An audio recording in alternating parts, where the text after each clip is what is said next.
streaming. But I don't know. Make sure everyone else is prepped before. All right, cool. Let me get my tablet so I can follow my channel's chat while doing this. And then, good idea. yeah, because if I do full screen for this, I can't see my chat. So I'll be right back. 2 monitors for the win. Okay, since it's 1 a.m. for me, I started the stream. Okay. We're about to start ours in a second too. Although, I feel like I haven't heard Bruce say anything. Is your mic working? It was earlier when I was on the. Okay. Super quiet. Oh. Yeah, you're pretty quiet. How's That's that? just Bruce. Little out of it, so really quiet. Okay. That's better. I'm gonna get ours actually. You wouldn't be in the chat. Well, I guess I'll wait for Joey to come back. I'll get ours. Stop in and say hi. It's definitely cool, but not important. I figured it was easier to use the headset instead of We're just concerned now. all the audio equipment. Headset is fine, I think. Yeah. It was like hardcore, right? It was like not one of those side ones. It was like here. I have no shortage of microphones, but you know. I believe it. Let me just get taller. Alright. Alright. Let me see if I can. Let me see if I can figure this out. We got our stream going. I know we're. Is everyone in pajamas? I'm Like I live in pajamas pretty much. So. 4 in the afternoon Yeah. here, so I hope not. Well, I mean, it's 4 in the afternoon here, and I'm in my pajamas because you know I'm at home. Why? Why would I be in jeans? It's I'm at home. midnight here, so 1 a.m. So fun. Yeah, 4 p.m. So. Still early. Alright. So, everyone ready? any hour is good. Yeah, I'm about to hit. I'm about to go live. Okay. Oh, I gotta open OBS up again. 1 second. I know we went live a few minutes ago, and I know I don't know if everyone is gone. What? What was that? It's like ear pin dropping now. Or did I fall over? All right, here we go.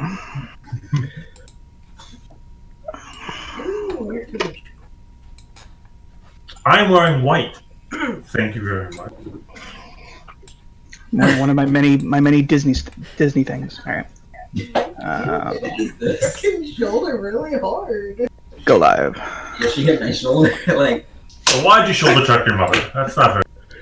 All right, that should be good. Alright. Now I just have to find out how to follow the chat on my tablet Okay. because I am not the computer person in the relationship. I can tell you that much. Well, since I have 2 screens now, it's way easier. She has 2 screens over at her workplace. I do not over here. We also have 2 screens, but they both show the same thing right now. Ah. One screen is like television. I need 2 screens. Let Yeah. me see if I can just search for my.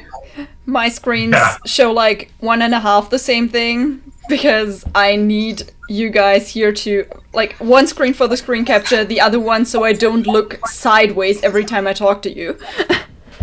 Exactly how I'm Did I go live? Oh, I can hear myself. Oh. Let's see. So you go live. Someone is watching you.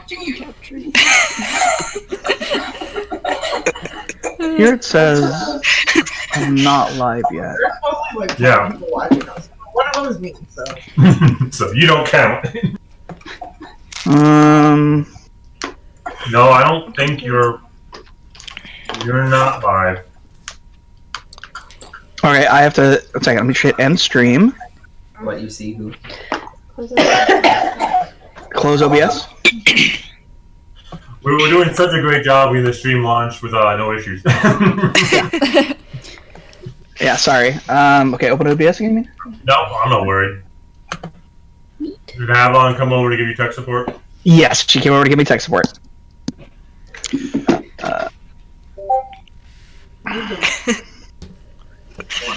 Hey, Mary. Yeah. Shannon's in the chat.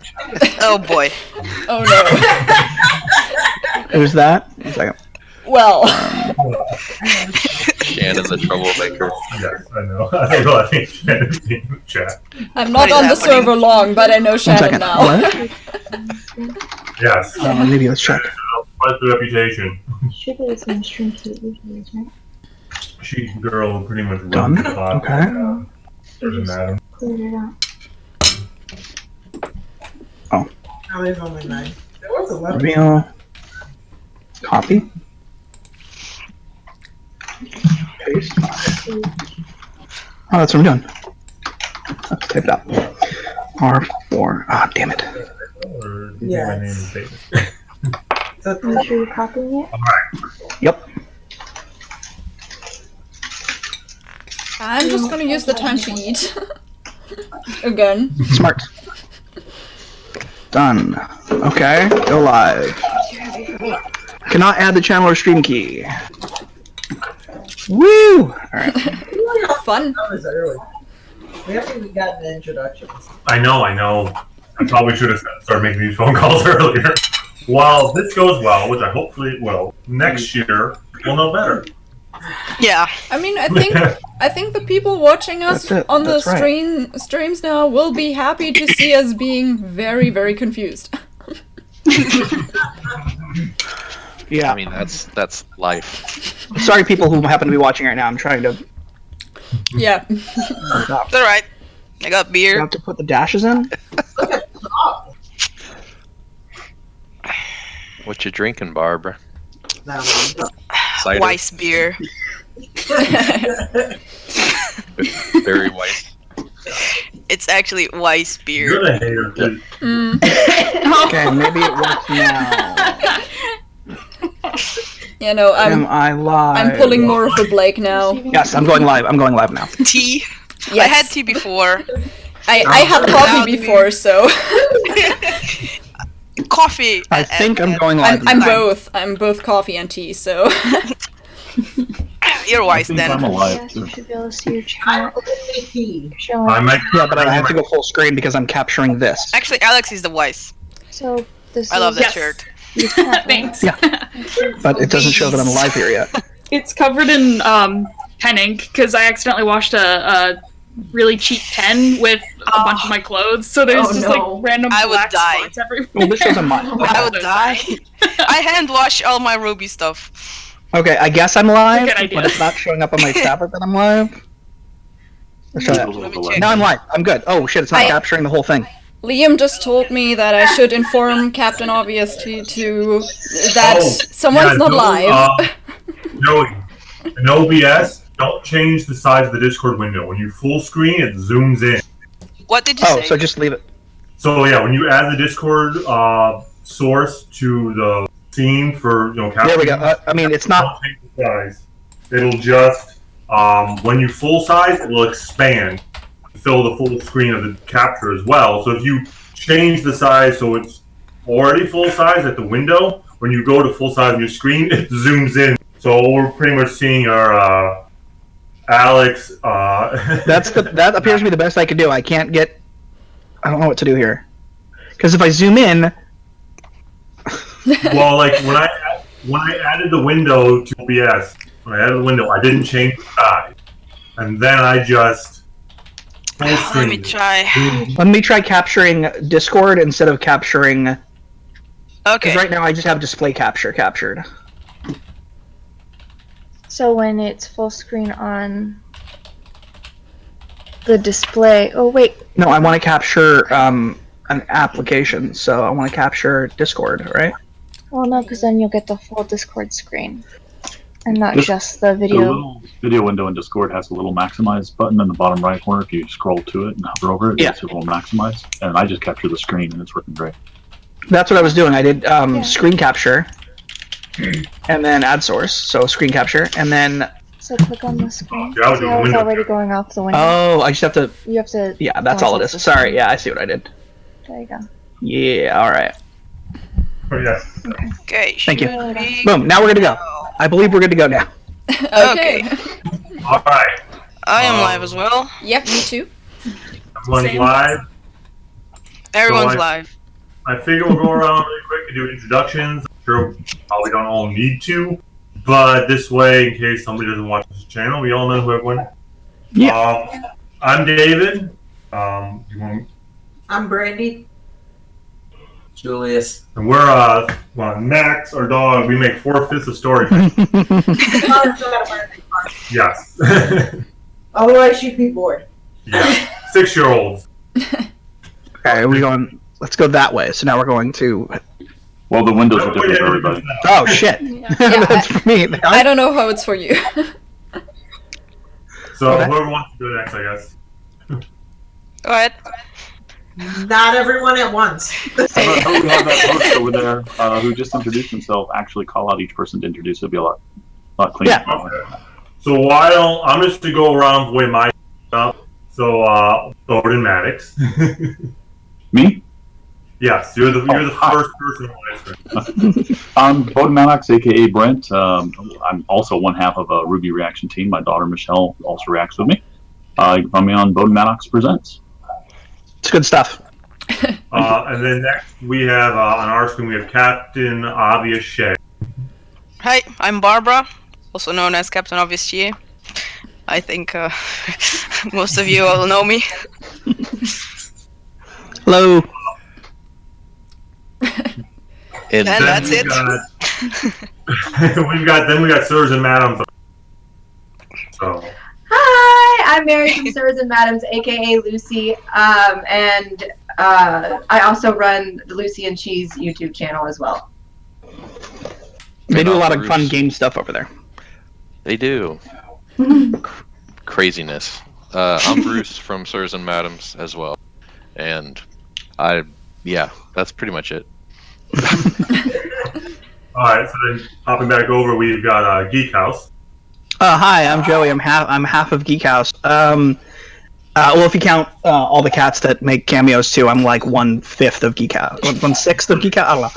But anyways, Avalon is not feeling well, so she's not here right now. But we do have one of our cats that's Babel sleeping over there, and others will kind of wander in and out over time. So because we have Babel, we have Hobo, and we have Magneto, and they wander through. But right now it's just me and Babel. Yeah, we're Geek House. We're another reaction channel, and we do other stuff like Let's Plays, and we do movie reviews and stuff, but we're mostly reactions, so. Yeah. And then I've got Prince Alex next. Hi, I'm Alex. I'm on the channel Prince Alex. It's my own channel, and I don't know, I do a huge variety of things, mostly fandom related, so. And finally, we've got Hell's Mirror. Yeah. Hi, I'm Allie, and I'm from Hell's Mirror. I'm doing it alone. But yeah, I'm doing reactions at the moment. Maybe someday something more, but at the moment I don't have time to do much more. Yeah. Alright, so this is going to kind of loosely be organized with, we'll start with Volume 7, What We Like. Does anyone want to go first? I can't if no one else will. Real quick, Deanberry's in my chat. Hi, Deanberry. He was going to be part of this, but he couldn't get a schedule. Hi, if you haven't Dean. watched his channel, you absolutely should. It's another fantastic channel. I know Murder of Birds was trying to schedule it too, but he couldn't. So there are a lot of other people who wanted to be involved, but sadly could not. But we do have a good group here. Yeah. Yay. So I thought RWBY 7 was fantastic. Personally, I know that certain people had certain reservations about certain things. I did not. It has some of, personally, just keep it really brief because I know we're going to go into detail over time. It has some of my favorite moments throughout the series, and it personally has my favorite fight in the entire series, which is RWBY versus Aesop. Team RWBY versus Team Aesop is personally my favorite fight in the entire series. Super cool. So, but overall, I thought it was a really good volume. I thought it had a really good ending, but it just makes me really mad, and that we have to wait for the next volume. But that's what they're supposed to do, so I get it. My only reservation, and there's nothing we can do about this, is that we do not have a season of RWBY Chibi in between this and the next volume, because I miss my RWBY Chibi. But that's it. I guess not. I mean, I don't know, but what? They've been quoting Neptune RWBY Chibi. like every 20 minutes. RWBY Chibi's fantastic. I love it personally. So, and we didn't hear anything last RTX about it, so I really doubt that we're gonna get anything at all. So they probably would have announced it already. They've been focusing too much on RWBY, normal RWBY. Yeah, which is good because the quality shows, and I'm cool with that. But I also love RWBY Chibi. Yeah. RWBY Chibi. I want my cake and I want to eat it too. Fair. Yeah, exactly. All right, next. I'll go next. I agree with you on the fight. That has to be my favorite scene, my favorite fight scene out of the entire series so far. I do like the development of Weiss and Winter. That's the most notable one, was Weiss and Winter and her development, and also seeing their brother kind of get thrown to shit for what happened to him. I do wish to see more of Winter and Weiss coming back together in the next episode, in the next season. Excuse me. I'll keep Real mine quick, short. the more Weiss you can get in there, the happier I'll be. So, Best girl. best girl. Yeah. Yes. Best one. I mean, Weiss is awesome. She RWBY. Best girl is okay. Oh, okay. Okay, yeah. I can get behind that. All right. Yeah, should I go? Go for it. Yeah, I like Volume 7 more from a storytelling perspective because they have so many, like, morally gray opinions and stuff like that, and I'm a big fan of that, so I kind of like to see how they have, like, different opinions on stuff, even though I don't agree with some. But I think they did that very well this volume, so I'd say that. Yeah. And the Aesop If it fight hasn't was been obvious, great.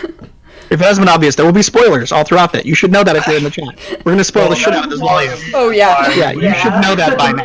So For everyone, I figured 8 hours gave me time to get done with work because I work Saturday. Yeah. But also gave everyone time to watch the episode before they came. Yeah. To, yeah, absolutely. I know a lot of you have been lucky. We have not had our reaction cleared yet, so nobody's watched our reaction yet. Ours cleared just a couple hours ago, I think. So Yeah, mine are late, so you may be waiting a while. I had more than 1 or 2 weeks this volume where I forgot to put the episode up until like 2 days later. I'm like, oh shit. Yeah, I usually that should be up on the channel. I usually put them up on Mondays, so it's gonna be cleared up. Not that fast. Middleton for Clara when she's not understandable, so sometimes it'll be Thursday when I'm finally done. Anyone else want to go? Bruce. Okay.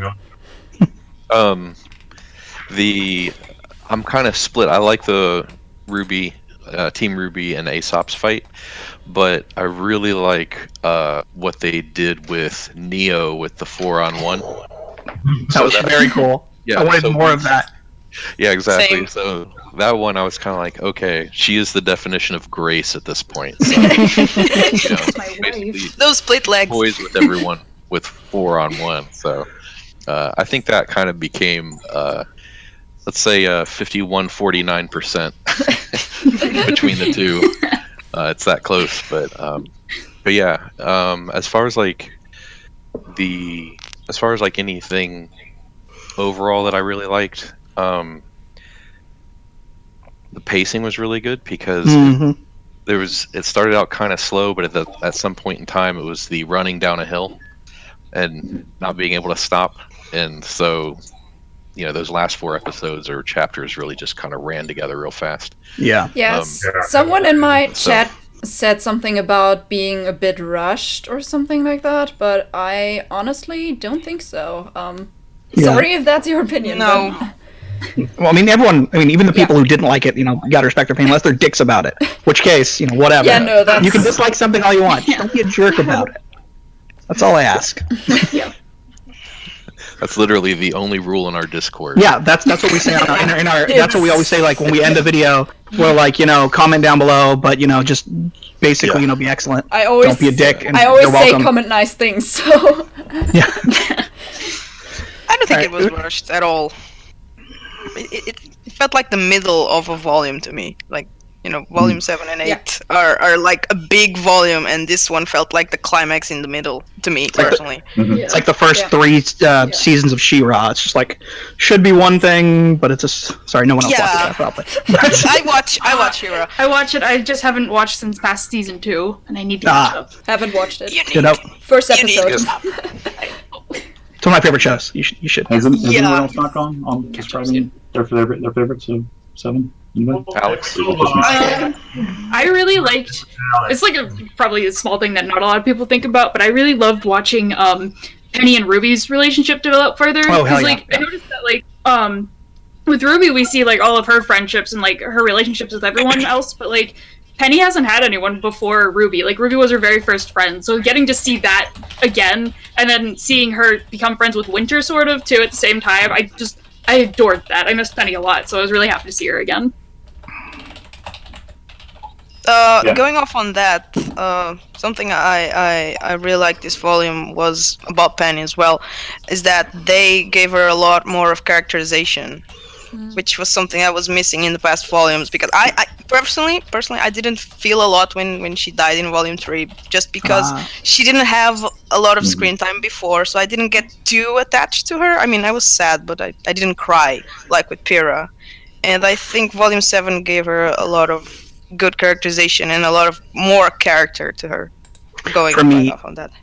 On Penny's death and not being sad about it, what happened for me was I started reacting to the show way late, obviously way after everybody else got into the show, and I had there were certain channels, I'm not going to name names, no one here, who happened to put really big spoilers in their thumbnail. So I had her death and I had Pyrrha both spoiled for me before I got to them. Yeah. And they weren't quite the gut punches I kind of wanted them to be because of that, but that sucks. That happens. It does. Like I've already seen thumbnails with Maiden Penny, like already, and I'm just like, give people like a day. Come on. Well, that's bad. I mean, in hindsight, it's obvious, but still. I know. Yeah. I think Bowden still has to go. Yeah, I still have to go. Volume 7 to me, Volume 7. Yeah, you have to go, obviously. Volume 7 wasn't my favorite volume, but for sure. But I think the animation was awesome. The pacing was good. There were some plot elements that I thought were dragged out a little too long, but the pacing towards the end was really good. Some people who say it's too fast, no, I would have loved the whole season to have been that fast-paced. Personally, my favorite fight, unfortunately, is not in this volume. It's still Yang versus the Bandits, Volume 5. Sorry, that one was great too. That's a good one. But my favorite aspect of this, if I have to pick one, is probably Winter, and getting to see her again. That isn't a character short. Getting to see her in the main story, getting to know her character more, getting more character development, finding out what her emotions are like, what her feelings are. She's got her loyalty is very important to her. It's number one, almost like it is for Ironwood, except. And we saw bits of Ironwood having a lot of doubts and emotions and feelings as well, although he's kind of gone a little over the edge. But she's got all of that, but she's still very loyal. I mean, it's all summed up at the end when she tells them all, turn yourselves in, and if you're not going to turn yourselves in, run it. It's all summed up there. So I love Winter for this one. There's something I want to say about Winter's development, but I'll say it after everybody's gone. So. Okay. So, I guess we're last time. I'm a big Nora fan, so one of the volume was Renora and the way they treated it, because it wasn't perfect. I mean, great, but what I love is sometimes you see this a lot with less skilled or more experienced writers. You get kind of two characters who are together, but they're not really main characters, because as much as I love Nora, she and Red, they're main adjacent. Jean's kind of a main character, but they're just sort of there for Jean. And so usually when that happens, you get characters who are just kind of, they're together and they're happy, but no one's ever happy. Even if you love the person. That's a hard way to put it, I think. Real life. That's a pretty extreme stance. What I'm trying to say here, aside from my foot in my mouth, is that even when you love someone to death, even when they're your soulmate, you want to be with them forever, you're gonna fight. You gotta work at it. Yeah, you gotta work at it. Yeah. When no matter how much you love them, you're gonna have little fights, you're going to have big fights, you're going to have... And so to see Renora have that realistic relationship, clearly they care about each other. I mean, you mentioned the Neo fight, the 4-on-1. Ren couldn't attack Nora because... couldn't attack Neo because she wasn't scared Nora, and he was like, no, I can't. And then that messed with him a lot right after that. Yeah. I loved that. Yeah, it was very, very good. That was heartbreaking. So I really liked that level of detail in writing because it's something that a lot of writers sort of just they gloss over because they're so much worried about all the other aspects of their story that they don't. Because it's in the background. I totally get what you're saying. Yeah. So. You're like the next in line. Oh. My love, my beautiful, my soulmate. Careful, she knows where you sleep. Tonight it's up. We know that much. You like the dog's bed, right? Did you share with me, Matt? He ain't going to share with you. I think my favorite was the moment when Oz came back and he was like, I'm not the one who saved you, you saved us. That, like, there's a lot of growth going on with Oscar that they're not really showing, but what they are showing, I really, really like. I liked when he punched Neo, which I love Neo now. That punch was great. I saw a lot of people complaining about that moment. Apparently there was a miscommunication between the writers and the artists, where like Oscar was supposed to come right around the corner and she was supposed to be standing right there so she didn't see him coming. But I still thought it was a cool scene. Yeah. But I think it was. I see it as less like she's not fast and more like, is he really gonna try to punch me? This guy, really? This kid, scrawny kid. Yeah, this kid. And I think what I didn't like was we didn't get enough Maria. Yeah, she was in. I think literally like she was in like 2 scenes. Yeah, she was in like 2 scenes. Yeah. I was actually afraid they were going to get rid of her. But, yeah, me too. But they did need her to fly the plane. Right, they need a pilot. They needed a pilot. That's all they needed. Julius, you're last. Anything else you want to add in? What was your favorite part before we? She took mine. She took mine. I told you I was gonna say. You told me go first. I told you where I was gonna say. Although I would add Clara, she said her favorite part was when Oscar activated his special power when Oz woke him up. That was her favorite part. Oh, okay. Similar to yours. That was hers. So real quick, Avalon, what was your favorite? If you had to pick a favorite moment from the volume, what would it be? Silence. I think it was. What was that? One second. I think it was Weiss visibly cringing from being asked to go dancing with Blake and Yang. Oh, her favorite, if you didn't hear that, it was Weiss visibly cringing when she was asked to go dancing with Blake and Yang. That was her favorite. That was her favorite moment. We're going to the movies. Yes. Yeah, we're going to the movies. Real quick, what I wanted to say about Winter's development before I forget, because I will, is I think one scene in particular really showed her. Good writing is when you can show a lot about a character without a whole bunch of exposition.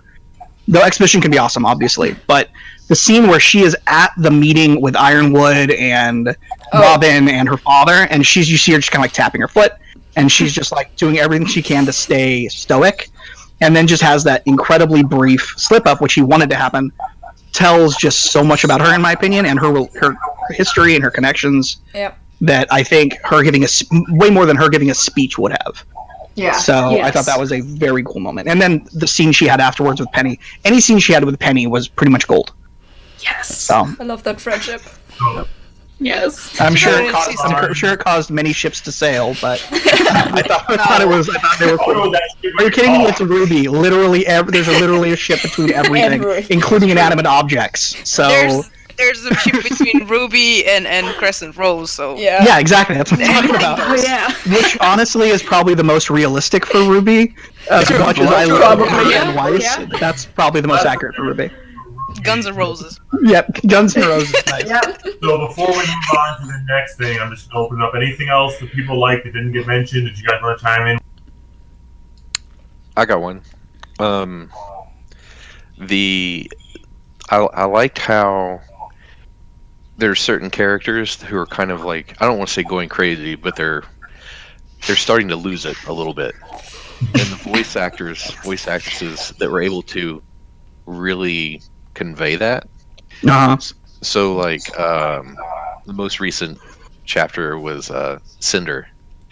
Like her voice, That was like amazing. like it was such a loud or such a like type of style that like Jessica's come a long way in her voice acting from Cinder's introduction to now. I definitely want to say that.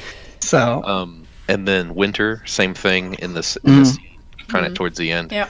Like you could hear her breaking down, like and doing that convincingly and stuff like that. So over time, obviously everyone has gotten better and better at embodying their characters and doing what they're doing. But it was kind of like, okay, new bar is set. Yeah. Let's see where it goes from here. And I like the fact that someone mentioned earlier that 7 and 8 are supposed to be very much a part 1, part 2. Yeah. And it felt very much like an act 1. And so now we're waiting on act 2 of a kind of that longer arc. Oh shit, hitting the fan. Waiting. In my podcast, we talk a lot about we cover science fiction shows. We talk a lot about two-partitis, where a show that had an episode that is 2 parts. Quite often, unfortunately, they suffer from two-partitis, where the first part knows it needs to get to a certain point to cliffhang, right, to end that episode. So the first part is usually not that good because it's a lot of padding, a lot of moving around because they're trying to set things up, but it's not very entertaining. All the exposition. All the exposition, all the development to get to that point. And then part 2 is usually just amazing. So I'm looking for Volume 8 to be just amazing, if this is the case. Someone in my chat just said Neo is best voice actor. And I didn't want to say that she does have a voice. She does have a voice actor in the video game she's in. She does. Casey. Yeah, it's Casey. Casey voices her, but she does all like the little like the little sound effects. But so she technically has a voice actress in the video game. I once had a headcanon that all songs are just like from Neo's perspective, narrating everything. Nice. There was one other thing I wanted to say, and I'm trying to remember what it was. Oh, yes. One other thing that really blew me away was the one scene we had with Weiss's mom, but in particular because it wasn't the relationship I expected her to have with her, and I loved that, because they really could have easily done the really simple thing and make her mom as shitty as her dad. Right. But they didn't do that, and there's problems clearly with her mom, but her mom is not her dad, and they did that. They showed so much about her once again in a single scene, and I just loved it. Her mom? Why? That irritates me to this day. Oh, that she did not hug her mom? That she did not hug her mom. I mean, she hugged her sister. I think shit's real complicated. I still think things are complicated between her and her mom. Yeah. But it's like, not she seemed surprised when her mom. Yeah. Like she seemed surprised when her mom, obviously like had the camera and was spying on the dad, but she also like clearly trusts her and loves her more than her dad, who she will. She was very gleeful about, you're under arrest. Can I do that? Best moment. I mean, so Brandy was just chiming in. She agreed this is like an SVU episode. They take 2 minutes to get you all invested in the character and the relationship. Yeah. Right. Yeah. When we were talking about favorite moments earlier, the one that I totally forgot about until Joey was talking was when Winter basically told her dad, "You'll shut your mouth and do," Yes. It's like, okay, I'm on board. It's like I've been waiting for this for a while. He deserves it. Especially after like she didn't come out of the jet after it landed or the truck until. Until he left. Yeah. Wait for him to leave, and she shows up. You missed your father. I wouldn't say I missed him. Yeah. Oh my god. Oh, also, Winter with her hair down. We got that too. Oh Jesus. Yes. I'm salty over Weiss not having her head down. The courage of her to get back into that fight with her aura down. She knew her aura was down, but she fought a maiden with her aura down. Yeah. She did so that. Good. All right, what's next? Well, so next, if we're all good, what movie you guys didn't really like as much about the volume? because nothing is perfect. Without being too negative. Yeah. Well, as I said, you can dislike something and not be a jerk about it. No downers. So I'm worried about being. There are a couple of reactors that I would be like, some rules, no attacking roosters. None of these reactors people are known for crapping on Rooster Teeth unfair. So yeah. I'm trying to think. Someone else go first, because I've got a not like I think it's perfect, but I'm like super easy to please. Honestly, it's hard. So, I'm the same way, Joey. I'm the same fucking way. Yeah, It's like, I have a few things. I have a few things that I want to happen, but they could happen in like Volume 8. So I'm not like. It's not that I dislike it. Yeah, like I understand the pacing and not having it this season, and like I understand having it next season if we're gonna get it. But I would have liked the Bumblebee kiss this season, but like there was no appropriate plot point for it. Like it needs to be the perfect moment for it, and we didn't have one in this, and I didn't want it to be forced. So like I get it, but like part of me is still like, but oh, another moment that I thought was amazing, because I can't think of anything bad. When Ironwood shot Oscar was an amazing scene. All right. a lot of people disagree with it. I thought it was an amazing scene. So, I think Ironwood's a great villain. So, yes, I see him as a villain. Now, yes. Oh my! I think we've gone down that hole. More Raven and Ty. Yeah. Oh yeah. I wish we had them more, but I understand. Like I'm the same way. Like Joey, I understand. Like I don't want it to be forced either. But it was just I wish we had just a little bit and a little bit more of Maria. Yeah. I just don't see where it would fit. That's the same thing. Where I'm like, I want it, but now I gotta think. Do I want anything? I mean, I I kind of wanted a little bit more of resolution with Whitley and maybe like Willow talking to him a little bit or something, but it may still happen. I don't know. It still just felt very open when they showed him in the end, just running away. I have a big negative about this volume that isn't a case of I wanted something to happen that may still happen. It's a case of how things were done. And a lot of people express this negative, which is it seemed so forced. And again, we're going back to two-part-itis. It seemed so forced that Team RWBY, or RWBY, because somehow everybody was following her, took so long to tell the truth to Ironwood. That didn't make a lot of sense to me. It made sense in the first 2 episodes. But after that, it made no sense. And every episode was like, tell him the truth. Tell him. It had to make it paced out, though, because they had to drag that out, because they had to have him crack at the end from learning the truth and all of the stuff happening at once and all that coming down on him and him just flipping out. So they had to drag that out. I understand why they did it. I just didn't like it. I honestly got mad when she did finally tell him. I was like, I would no. Like I can see that side definitely, but I can also, especially after almost every interaction they've had with a person in an authority position over the course of the entire series, especially people who seem like they're allies, I can see why she didn't, and then it was only out of desperation that she did. Like I think that her not telling him, I don't think that telling him would have made anything better. I think it would have added other things to him and other pressure to him, and I think he would have spiraled earlier.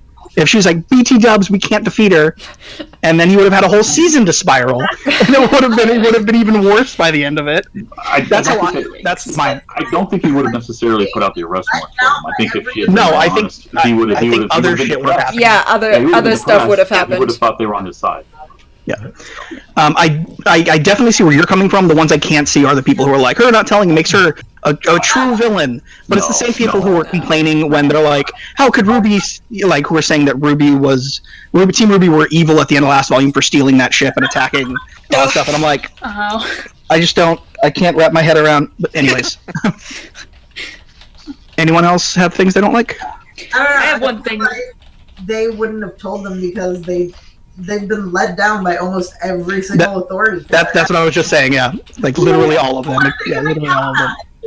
But also Ironwood was sorry. No, go ahead. But also Ironwood was already being a dictator, like back in Volume 4 almost. Yeah. He was already being a bit too authoritarian. They've kind of presented him as semi-shady since his introduction. Yeah. I haven't trusted that man since Volume 2. Like, who's doing Mantle super dirty? Why would they trust him with Yeah. I'm sorry. I think Alex wanted to say something. Yeah, the one thing that I'm bitter about, mostly about this volume, is that we didn't get I Burn Part 2. Because that broke the pattern of getting Part 2s for all of their original themes. And that was like the one thing I was looking forward to. And then they didn't play it, and I was like, no! The pattern! Maybe in the album.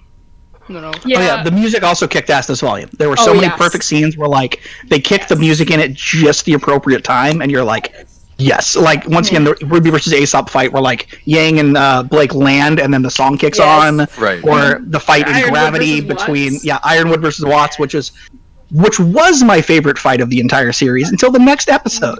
Then I'm like, That fight was great. Caleb Hiles, I didn't recognize his voice in the beginning. Like when I watched it, I recognized that later in editing, and I was just like, holy shit, how did I not notice? I love him. Yeah, I screamed as soon as I realized it was him. If anyone watched my reaction video, you'll... I think I remember that. I didn't recognize him. My big complaint was that when they saw the new outfit, Blake's new weapon had a super long sword, and then she came in and her sword was regular. I didn't even notice that. My other issue is we didn't get a makeover scene. They just went straight for went straight. We didn't get any of that, and we didn't get fancy outfits. But they weren't there for a party. They were there in an official capacity, so I understand not designing all new models. It could have been like a Dance Dance Infiltration thing, like just for this one thing. Formal outfits. Yeah. I mean, come on, Rooster Teeth. The more outfits you design, the more merch you can sell. Think. Exactly. The more cosplay. Oh yeah, exactly. Avalon at RTX, she did Oscar at the most recent RTX. It was pretty cute. Interesting. She had like the short hair, so drew out some freckles. And they could have actually given Yang a colored dress this time. Oh my god. What was that, David? Yellow. Yeah, what were we saying? They had a missed opportunity there. They could have had another dance scene with Junior to distract Whitley. What they did. They could have some dance. Dean Barry says, my biggest complaint, not enough time with all of Team RWBY, I missed Blake. And she didn't say anything the entire last episode. That's true. We did get some cool moments with her, but they were all her and Yang. Well, just Yang or just Blake stuff. Which, once again, where would you fit it over the course of those episodes? So, at least as written. Obviously, if you redid the pacing. But I get that. I would have liked more Neo, but I was surprised we got any Neo, because I honestly didn't expect Salem and Neo to show up until the next volume, or the last scene of this volume. So getting them 3 episodes, or 4 episodes in, or whatever, however many episodes in, I was pretty pleased. One of the things that that kind of bugged me was, so RWBY had her moment where she kind of broke down, which was good because she's been the most positive person the whole time, right? Yeah. And you want to convey that idea of when the best of us breaks down, that's when we're in real trouble, kind of scenario. Yeah. But so my complaint isn't the fact that she broke down, but she recovered really quickly. And I don't mean a few minutes, but the second that he said, Ironwood said something about the lamp, keeping the lamp, and she was automatically just kind of fine and said, I thought you said we could keep it. It's well, wait a minute. I think she'll have her moment once she has a moment. But it's been well, yeah, exactly. I feel like it could have been just hardcore repression. I mean, as soon as there's bigger problems to focus on, so it's gotta focus on that real fast. Yeah, I mean, they could have done it a little bit slower, showing how she changes a little bit, as if she struggles to focus on it for a moment. Maybe do a little bit more with her facial expressions or something like that. I saw somebody, I don't remember what reactor it was, or if it was on Instagram or something, because I'm not really on Twitter anymore, because I just get spoiled whenever I go on Twitter, so I just ignore it now. But unless I'm posting that I posted a video, but someone made a comment about they were wondering why she had that, that Martha moment, if you want to use a BBS reference. But it was because someone said that Salem basically took away RWBY's one really, really good memory and kind of soiled it Yeah. by saying, you know, being like, your mom said the same thing and I killed her ass, is basically what she said. Yeah, twist the memory around. And twisting it and like, in that like really just kind of like, and I liked that.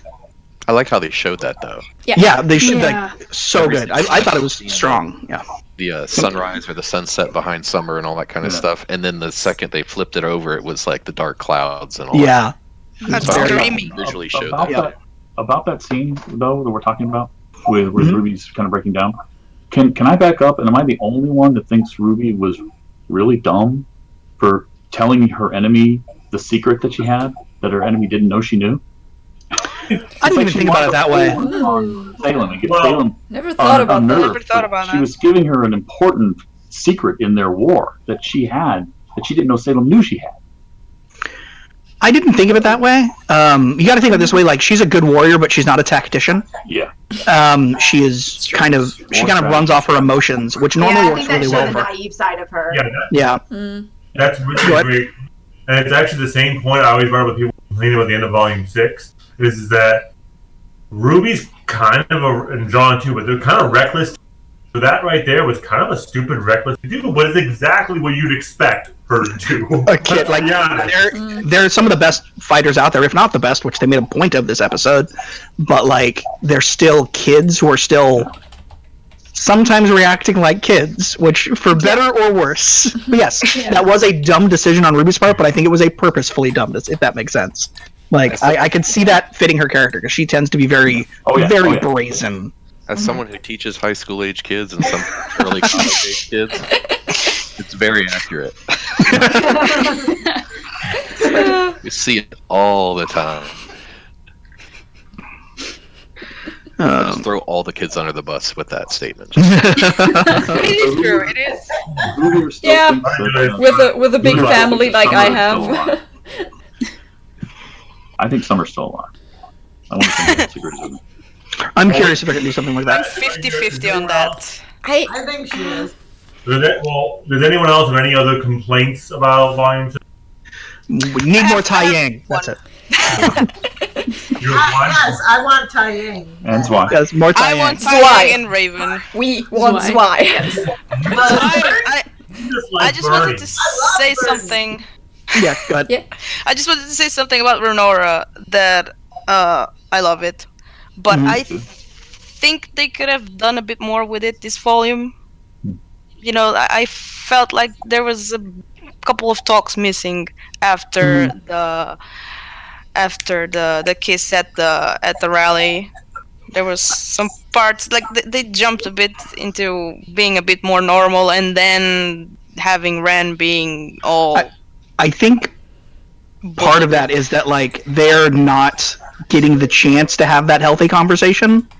Yeah. Because like every time, because they had that moment, you know, and then they had that the really funny conversation where it's like, who are they talking about again? I don't even know, which was really funny. The parallel. The parallel to but the fact is they had that moment, and then immediately there was the slaughter.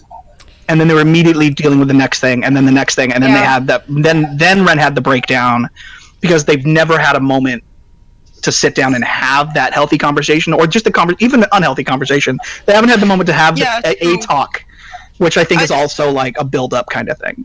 I just more. think there You want could have more. I been get a moment between episode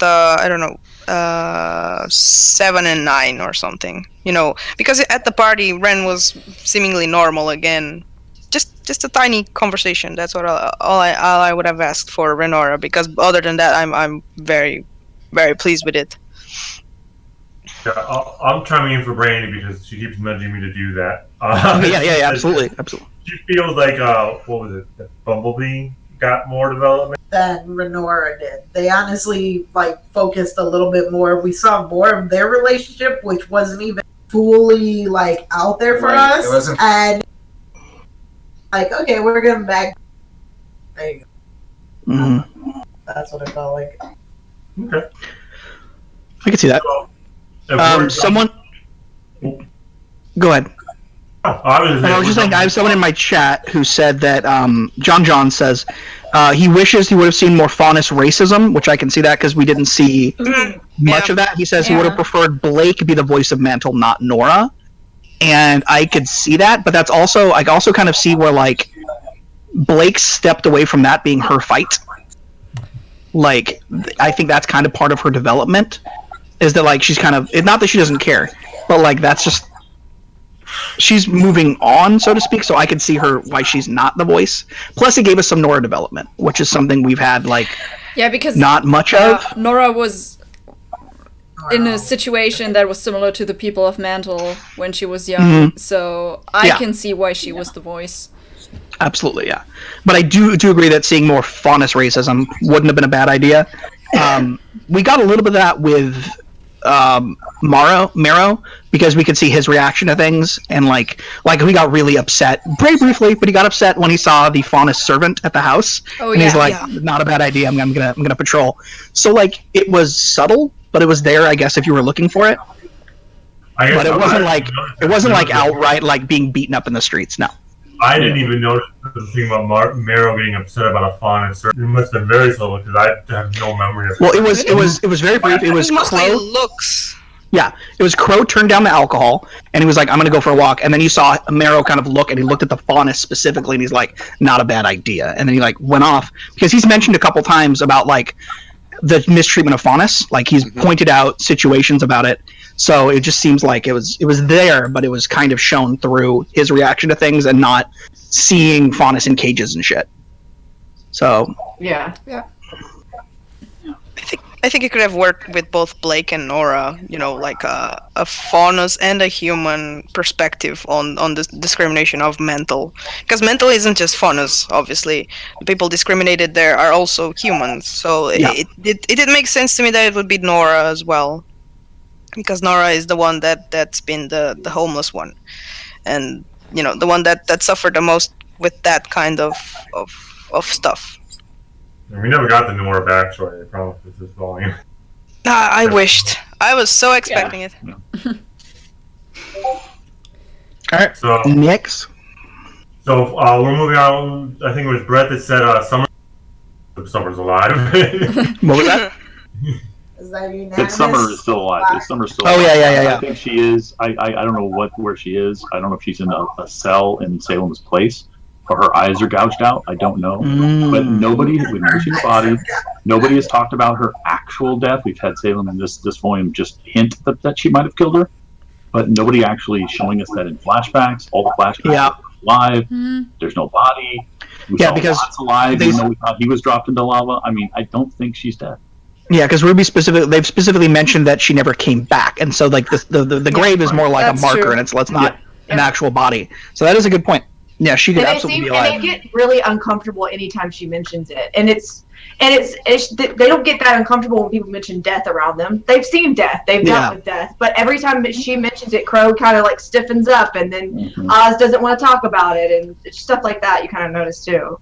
So this is something that all right, so we have Summer's supposed death, not kind of sure, and a lot of people will default and say, well, we were told that she was dead, but the person that said it was Jeff, if I remember right. Yeah. But Jeff's not a writer. Right. Jeff's the one who suggested it, well, maybe? He writes the songs.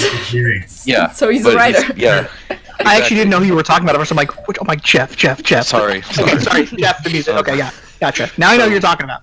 So when he mentions it, I'm not sure if that was if he said it because the writer said yes, this is definite, or if it was a suggestion of when you're writing these tunes, this is what we need to convey. And so the assumption is that she actually is.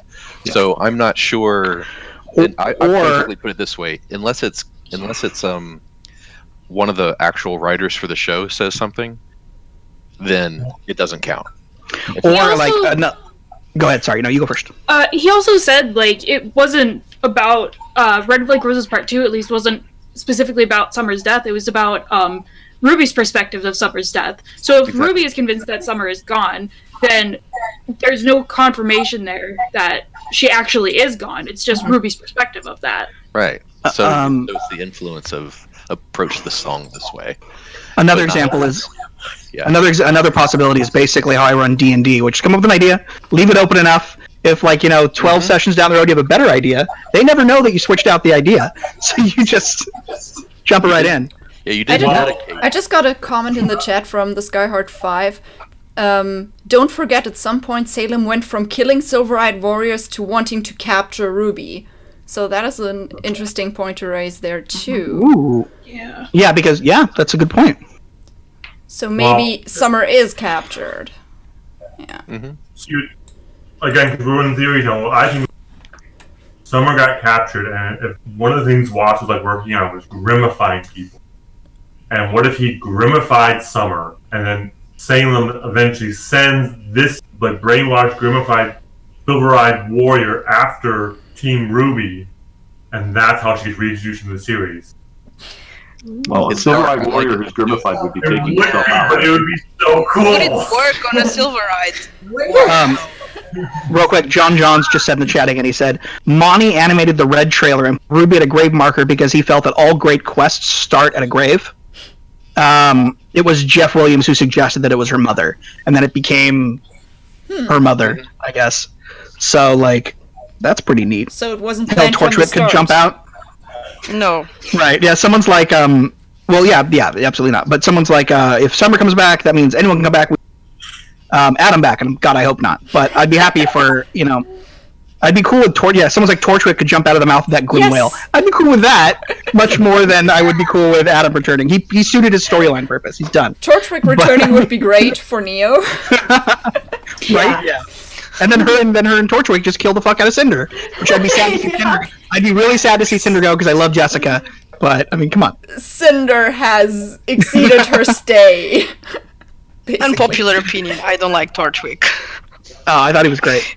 I mean, he's very early RWBY, which take that as you will. But I think I don't seriously want him back. I'm not campaigning for it. But I wouldn't be too pissed if he showed up. Because we don't get him in RWBY Chibi because we have no RWBY Chibi. So, I mean, I don't think we're gonna get him anyways because isn't that dude not with them anymore? Yeah, he's with HBO now, right? Yeah, there was a big thing about him, and he's not really working with Rooster Teeth anymore. So that's not going to happen.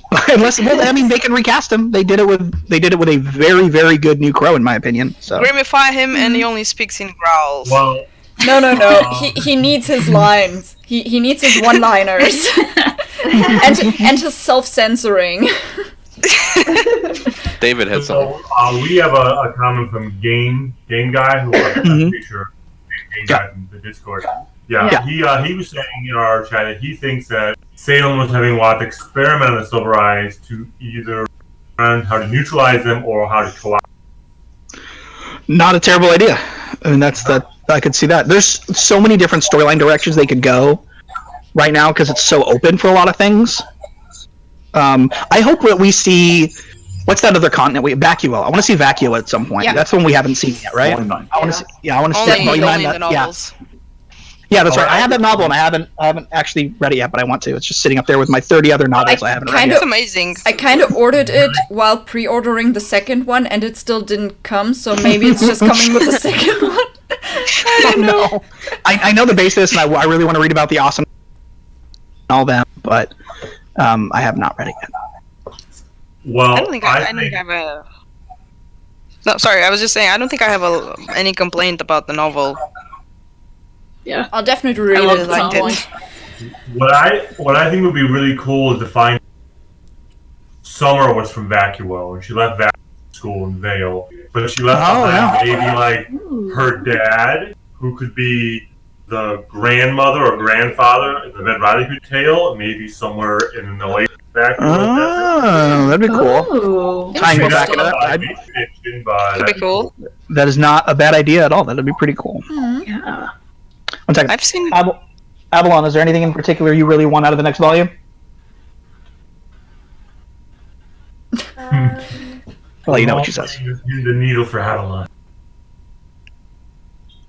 I'm sure she's trying to think up a snarky answer. One second. Mercury and Emerald. Oh, those are the best. Snarky answers. What is that like? Shock's gonna have a complete 180 and end up being a really big badass in the fight against No. Okay. I don't know if you overheard that or not. I just want to like the Schnee kids visiting him in jail, and just like. What was that? Huh? Wimpy? I can't remember the brother's name. Whitley, not Wimpy. But I mean, sure. I'm actually really curious to see what they're gonna do with him, and I really like that about with us. Thought that was great because he is a kid. Yeah. You know what I mean? I like Whitley. What about? I don't know. What I about like Whitley? his character. That's who Bryce will die for. Oh, Whitley's gonna die protecting Whitley. Yeah. And then he's gonna turn out to be a total badass and fight against Salem. Okay, all right, we'll see. Okay. Drop the hero, I guess. You heard it here first. We have another theory in our chat from the Red Fox saying, I've got this crazy idea, but at this point it might happen. What if Raven helps Crow escape from arrest By what? By what? Cut out. We didn't hear that. Like she portals into Crow. Oh, portals.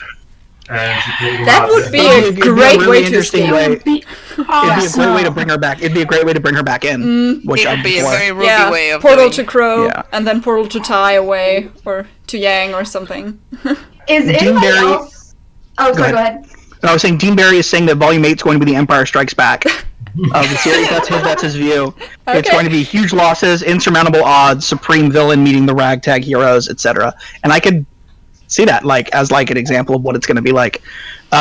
Because this one doesn't have because Empire ends with super we've lost in every possible way, which we didn't quite get in this one.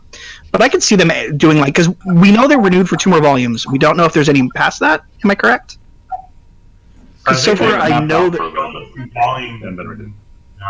Story and night. Yeah, I think so far I know they announced at RTX they were officially renewed for 8 and 9.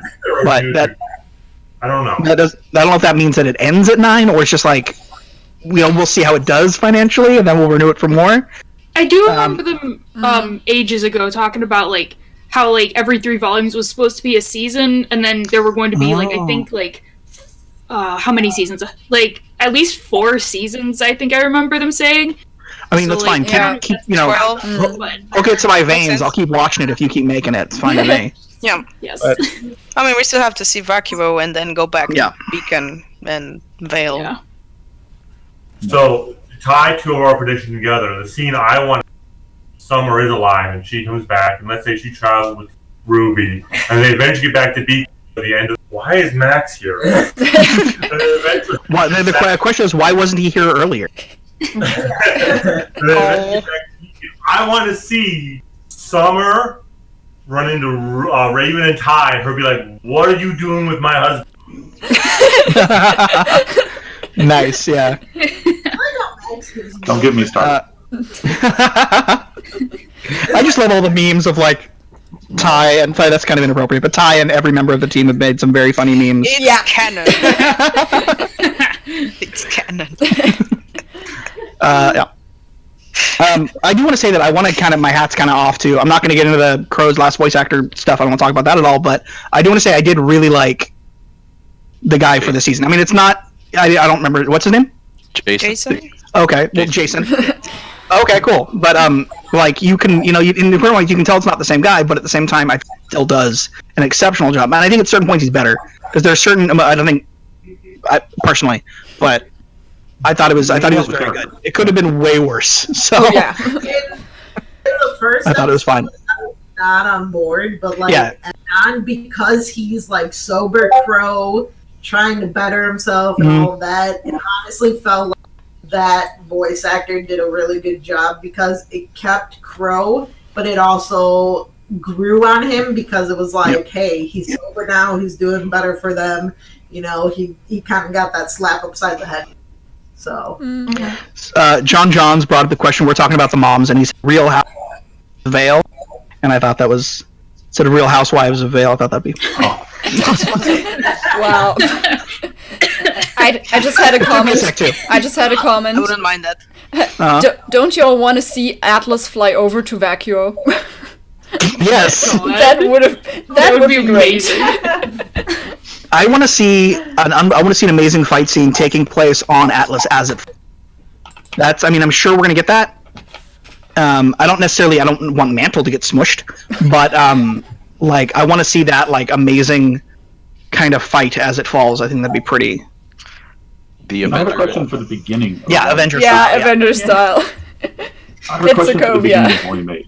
Okay. A lot of reactors and a lot of fans have I think incorrectly, made the assumption that Team RWBY and the people on that ship are departing the area.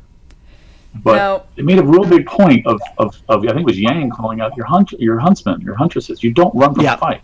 They're not abandoning. I never thought they were abandoning them. They're going to turn around. They're going to engage in the fight. I never thought they were leaving. I personally never thought they were leaving. I figured they were going to rally and figure what we're going to do. Yeah, But reassess the situation and then Yeah, go back I never- and fight. Yeah, I think anyone who thinks that, I think. Whale. Yeah, I think anyone thinking that is like kind of forgetting. Yeah, exactly. Everything they've been saying this entire season and kind of who Team RWBY is. Like they might have a moment where maybe someone breaks in the team and they're like, "We should just run," but that won't last. You know what I mean? They're gonna shake them out of it. They'll have a real emotional moment. So and do then- you wonder if that's gonna be like Neo turns into Pyrrha and then John just like fucking breaks? Oh. I'm worried about that. I was waiting for that. Yeah, that's what Oh my god, that would crush the fucking audience. Are you Yeah, kidding I me? would break. I would break. Nora. We're not over that shit after like how many seasons? We're still not over We're that. never gonna be over it. But okay, one question: do you think Neo will turn on Cinder in Volume 8? Oh yeah, absolutely. I want her to so bad. No, it's like no question. She was. That last scene just. Yeah. I think what Neo wants to do is she wants to take out RWBY and then she wants to take out Cinder. But obviously it's not going to go that route because they're not going to kill off RWBY. But I do think she's going to turn on Neo. Cinder. I don't think she's going to become a good guy. Cinder. Yeah, 100%. I want her to be like. I really want Neo to turn into like an anti-hero. Yeah. Yeah. Even if she wasn't going to change, even if she had decided she'd change mind with the team with the Cinder, I think at this point she returned her simply because she is tired of being disrespected. Avalon says, "So you say they're totally going to kill off RWBY." So that's her next theory. Oh yeah. Death of RWBY too. Sure. Oh, those crackpot theories. I think David's right though, because you got Neo is basically sick of Cinder shit at this point. Oh yeah, absolutely. Definitely. Absolutely. That look on her face when she took the lamp from her? Well, it's like, She didn't even say thank you. She just took the lamp and walked away. Yeah. I mean, Roman actually like probably recognized what Neo was doing. He cared for her. Yeah, he like cared in his for own her. weird Torchwick way. And Cinder's just like, nope. Yeah. She's just using her. Yeah. Yeah, she's a tool. Yeah. Yeah. So again, Red Fox is saying that he thinks. What was that? You were cutting out. Oh, I'm sorry. We have another comment from Red saying that he thinks they should just go. Turning around is a bad idea. They have. They do have the Winter Maid, but they're not. I mean, even there's no way they're turning around. A lot of innocent people. They won't. That would be the smartest move. They're not going to do it. John John says, and I have something I want to say about this. He says, "Only problem I have with Neo killing Cinder robs Jean his opportunity for revenge, and I don't think he needs that opportunity for revenge. I don't think that's the direction his development should go, because that doesn't seem the way he's focused.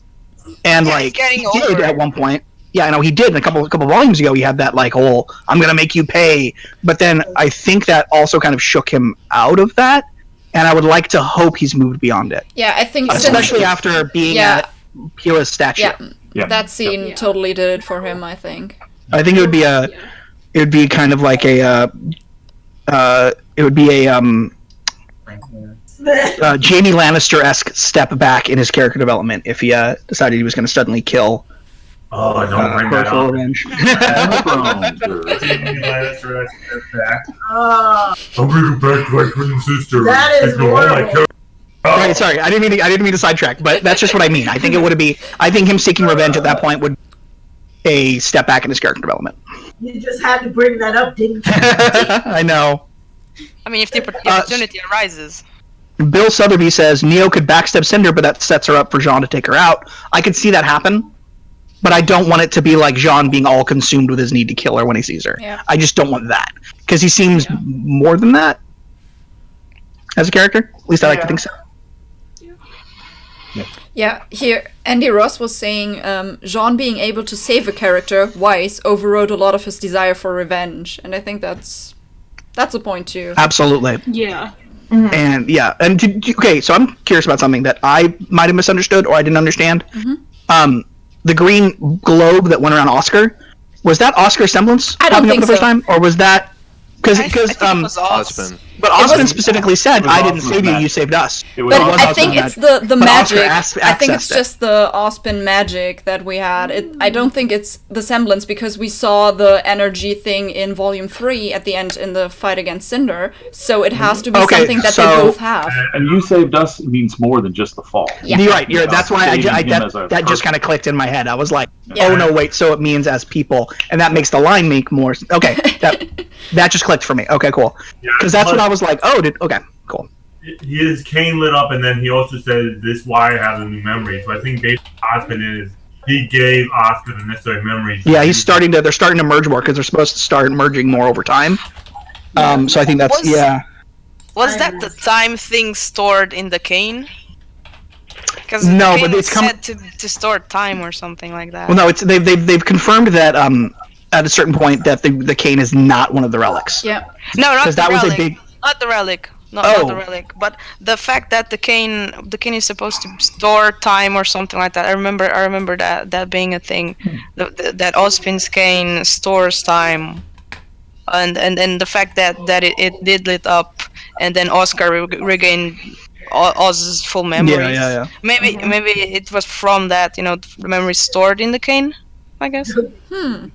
Possibly. Could be. John says Just occurred to me. my only fear in the show is that they might Tony Stark Ruby in the end. Oh boy. God, I hope not. Please no. Please don't. I couldn't Avalon just handle went it. yes, but that's just her They feeding couldn't off other start people's anybody fear. till we winter. Yeah. I want to see Winter and Ironwood come into conflict next volume. I don't see Winter full on because that doesn't seem to make sense after the finale. But I absolutely want to see her confront him at some point about the decisions he's making, which unfortunately I don't see going well for Winter. But I still don't see Ironwood full on killing her. But it really depends on how hard they're going to double down on his crazy. Which they really did last volume. Yeah, which they really did the last episode with the whole "you can call me General" bang scene, which was like, well, you're the bad guy. Shooting little children now. Yeah, shooting children now. I was so Yeah, pissed. that was the first comment in my chat when we were just getting started. Was, have you guys discussed the murdering of children yet? I was talking about that episode. I mean, I thought it was a lively topic. Yes. If you were one of my men, I'd have you shot. There you go. Yep, Wow. that's a good point, Quix. Oscar activated it, but the shield itself is another sign that Osman merged. Cool. They merged too.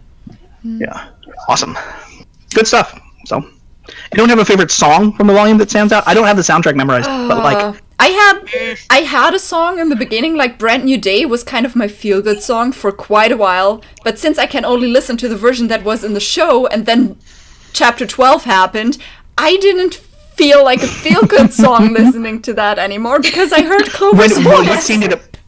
Yeah. For me, it was I think that the once again the Ruby Aesop song, the one that when That Yang one is and great. Blake. Yeah. It's fucking. I haven't listened to it outside of the episode, but I just War. the like. Oh, so good, so good. Like that one and For the one singers, with Ironwood. that's... Wow. Oh, real quick, like Avalon and I are going to be doing soundtrack reactions soon, but the way we're going to do them is live streams. So if anyone's interested, there'll be announcements about it on the channel later. But Okay. we're finally going to do those because I only reacted to Volume 1 before, and everyone's like, "Where the fuck are your soundtrack reactions?" They're finally coming. Yeah. Soundtrack wise, I think the one that I like the best so far is Until the End, which as when Oscar's falling. Yeah, we didn't hear too much of it Starts yet, so I kind of want to yeah. wait until we have the full version. Well, yeah. Yeah. The thing that I like about it though is so Casey wrote that one. It wasn't Jim. Oh wow. Yeah, right. So it was all her. And and it sounds very distinctly her own. It doesn't sound like something Jeff wrote. It doesn't even sound like her dad's style. In fact, it sounds more. It sounds almost like "Okay Goodnight," which is her band. Okay. It has that kind of I'm gonna have distinct to listen kind of to thing it. to it. But yeah, so and the lyrics are. They're kind of. I mean, we put that one lyric video up, but the lyrics are kind of hard to hear if you're as you're watching it. You know, because you have Winter's dialogue, and of course Austin's talking over everything too. But yeah, the sound of it's very distinctly hers, and I really like that because it's really cool to hear artists come. I mean, this is musician talk now. Sorry, but but it's really cool. Oh, there we go. To see somebody come into their own, like figure out their own sound. Oh yeah, absolutely. Their own style. Everything okay, David? There, he looks like you're. I have no idea. I think that something went all Schwaco. Technology. Yeah, you can see it. All of a sudden, it went to it took us out of full screen and went into the window again. So you have you guys rotating through and me destroying the window. Because apparently, if I would go to thumbnail right now, like if I were to go to Discord, you guys just go through each of your pictures in succession. Ooh. That was a really good song. The fall song was a really good one. Until I hear the whole soundtrack, I don't think I can pick a favorite. But Same thing. Like last volume, I kept being, "This is my favorite song." Then I'd hear another song, and then I heard the whole soundtrack, and I was like, "Damn it! I can't choose one." And I think this volume is going to be pretty similar. So we have, they're always songs better for different occasions. So I would have put them into categories probably. Just what's up, David? So Shannon Hollis, who I'm not sure is the same Shannon or not. It is. She said, her favorite song is the one that played during the Minori. Discord. Oh, okay. Oh, I forgot that one.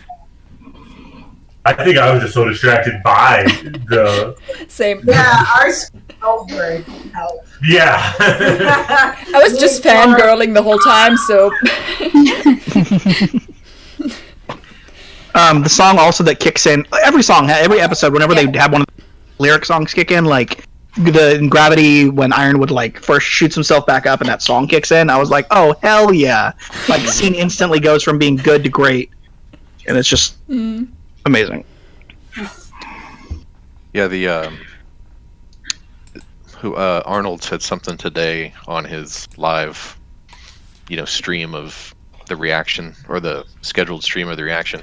And I feel like this is the only time that I've ever contributed to the RWBY thing at all, but he actually called the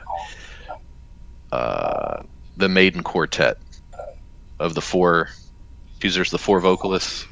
Okay. He had said something later about that. And that's awesome.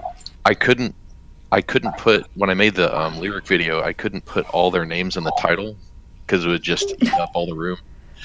So I just named it the Maiden Quartet. And of course, the first thing that happens is everyone's like, "Oh, I don't think the song's not about the maidens." I'm like, oh God. It's like, let me explain this real quick. It's like sometimes you name the ensemble that has nothing to do with the thing. So I forget one of the vocalists. I'd have to go back and look because I'm really bad at names right now, but saw that and said that they really liked the name of that too, and I was like, cool, I contributed for once, Great. It's like, great, that'll be the first and last time, so we're good. Oh, don't be so pessimistic. Says that they want to hear the song that plays when the fight between Team RWBY and the Ace House, not War, but the instrumental that plays before. Ooh, yeah. That was good too, yeah. Me personally, I love the instrumental piece. I can't think of like any songs that I didn't like, so I guess that's a good sign. But yeah, there really is a song where I'm like, I don't like that specific song. Like they all suited the scenes they were in, and I have to sit down and actually listen to the soundtrack, as I said before. I can be like, I like that one, I don't like that one, whatever. But pretty sure they're all great because they pretty much always are. So When they release the soundtrack, I'll put it on my gym playlist. And I'm not kidding when I say. Oh, go ahead. I'm not kidding when I say that RWBY is literally the only thing I listen to, so I'm very excited to have some more stuff to add to that. Yeah, I have a really big playlist, but every few songs there's a RWBY song just because there's so many of them. Yeah. that's like me and the Life is Strange soundtrack. Well, unfortunately, I use YouTube for my music, which means now my playlist is shot of RWBY songs because of Flip deciding to step back and take all his videos down. I'm like, no, I've gone from having every third song being RWBY to having it be every 11th. I noticed that yesterday because I was binge watching all the volumes during the last week with my friend who just started, and I was showing her a few songs, and I was just like, where is the Flint version? Oh yeah. Yeah. Yeah. I use Spotify, so I only get it once it's released as like an official soundtrack. Yeah. He and I talked about that, so he's good. But yeah, we had a brief discussion about that. As for the Volume 7 stuff, you'll be covered. We're gonna be like living with my password number. Well, you'll probably do it right. Maybe. We need lyrics. Yeah, well, soundtrack reactions are always a little bit easier when you have lyric videos, so I don't know how long I want to Especially wait. if you're not a speaker. Actually, if you're not a native speaker. Yeah. I can only imagine. Don't worry, it'll get covered. Thank you. Thanks. That conversation has already happened. Don't worry. That's the thing. It's like we're gonna finally do our streams about the soundtracks, and all those videos are gone now. Right. It's much less easy than it used to be to do those, but it'll be fine. I'll just like bring up the lyric website and like be like, all right, here are the lyrics. It's not as cool, but easy lyrics.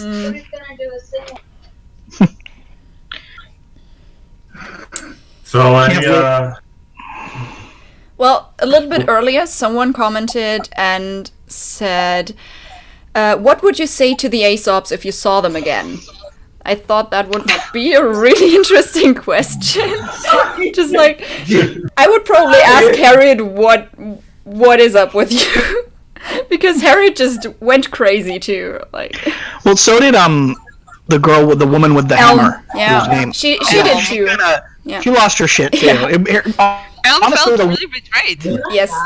Yeah, the main one who was like, "What the fuck?" was Marrow, who's best boy. So that makes sense. But he was like, "Stop it."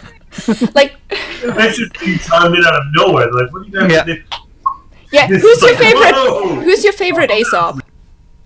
Marrow. Oh, Marrow. I think Harriet has one of the coolest character designs of the entire series. Honestly, I love her character design, but Marrow's the best character. So what was hilarious is that I hated Clover. Like, you hated Clover? This guy, and they liked him. But then when the entire scene happened where he died, I was like, oh, well, I actually like. I think that, and they're like, no, he's a jackass. We completely quit. So I hated Clover. And then I was like, yeah, I like it. And they were just like, I liked Clover in the double pack with Crow. If he would be like on his own, I wouldn't be such a fan. But like in double pack with Crow, it made much more of an impact because I was worried about my baby Crow. Yeah. I was you too. had no reason to be worried. Right. I think I spent like 2 minutes quiet after that death scene. I have had that. Okay, I mean, I started avoiding Twitter to avoid spoilers, but I go on there to like post when a new video's out, and unfortunately, Av's hours have been like she gets home at night, and that's when we were reacting to the episodes. So that episode, I hopped online to like post that a video had dropped, and I saw one image which spoiled it for me, which was it best new ship of RWBY, and it was a picture of Lucky, a picture of Clover, and then Crow's sword, and I was like, well, I guess I know what's happening. I didn't get the context. I didn't know the context. But that was a little more pause. Let's calm down, Clara. I noticed that I'm pretty much a masochist because I ordered the pins, Crow and Clover, the pins, and I was just like, why am I doing this to myself? but you know. Aw. And I also like drew the picture. I don't know if you can see it because it's going to be pretty small, but I drew the picture of Clover and Crow after I watched that episode. I was just like, it was maybe like 3 hours later, and I was just like, I have to draw Clover. It's a way to cope. Everybody in my chat's arguing over who Best Girl is now. People are actually saying that the best character, it's like Best Girl is spelled Harriet, is what I just saw. And then Elm, you misspelled Best Girl. I saw that one too. And it's just like all kinds of like... Oh yeah, sorry. Okay, you clarified that was Aesop's only. I was about to fight you in the street for Weiss's honor. So I guess they're just specifically discussing... Yeah, okay, Aesop's. So again, from our chat, we've got Red Fox saying he's wondering what's going to happen when Aesop gets the news about having a Clover. It's interesting to watch that. And then Shannon was talking about how Clover was supposed to be opposite. Everything that Crow wanted to be. Opposite semblance, had lots of friends, esteemed huntsman, and then even gone. But yeah, so he was supposed to be this. What's going to happen when they find out? I actually haven't thought about that. I didn't think that they're going to have another, but yeah, they absolutely are going to have another confrontation up next season, and it's going to be a lot rougher. Wow, I didn't even think about that. Holy shit! Yeah, I mean, they're like talking about being professionals and not being friends, but especially in some of the scenes, I thought that we were seeing like between Elm and Clover, for example, there was kind of like a buddy relationship, and I think that's gonna hit them hard. Yeah, no, it's gonna be. Oh shit! Yeah, I hadn't thought about that. Oh man, that's gonna be really insane next season. Basically, excellent. Clover's luck helped them. Yeah, they lost their luck basically. But it makes me wonder, how good luck could he have been? I mean, come on. Well, Crow countered it. Yeah, that's the thing is Crow countered it. So when they were in each other's presence, they were just two guys instead of like unlucky guy and lucky guy. So if he had not been with Crow, that like basically never could have happened to him. Because I imagine when he was not around Crow, he would be more like Domino from Deadpool 2 or the comics, where like shit's just working out. Yeah. But having Crow around, yeah. So did you think that maybe Aesop did so badly because Clover wasn't there? It could be because they got used to Clover being around and giving them good luck. I didn't think about that. Yeah, I didn't think about that. Could have been, yeah. Also, one of the best lines of the season was or the show, in my opinion, one of the best lines was that whole, we're the best in Atlas, and the whole "you were" was such a great line. Then you trained us. So good. Off his flip-flops when he gets in the ring, and he's more wrestling references. Oh my god, wrestling! That's okay. We have to deal with Matthew talking about Lord of the Rings all the time, so like every RWBY reference has something to do with Lord of the Rings. Okay. Doing reactions alone doesn't do that to you. every reaction has something to do. I only have my dogs. But maybe that friend that I binge watched RWBY with could join me in Volume 8. So we'll see. Hey, there you go. Oh. Yeah.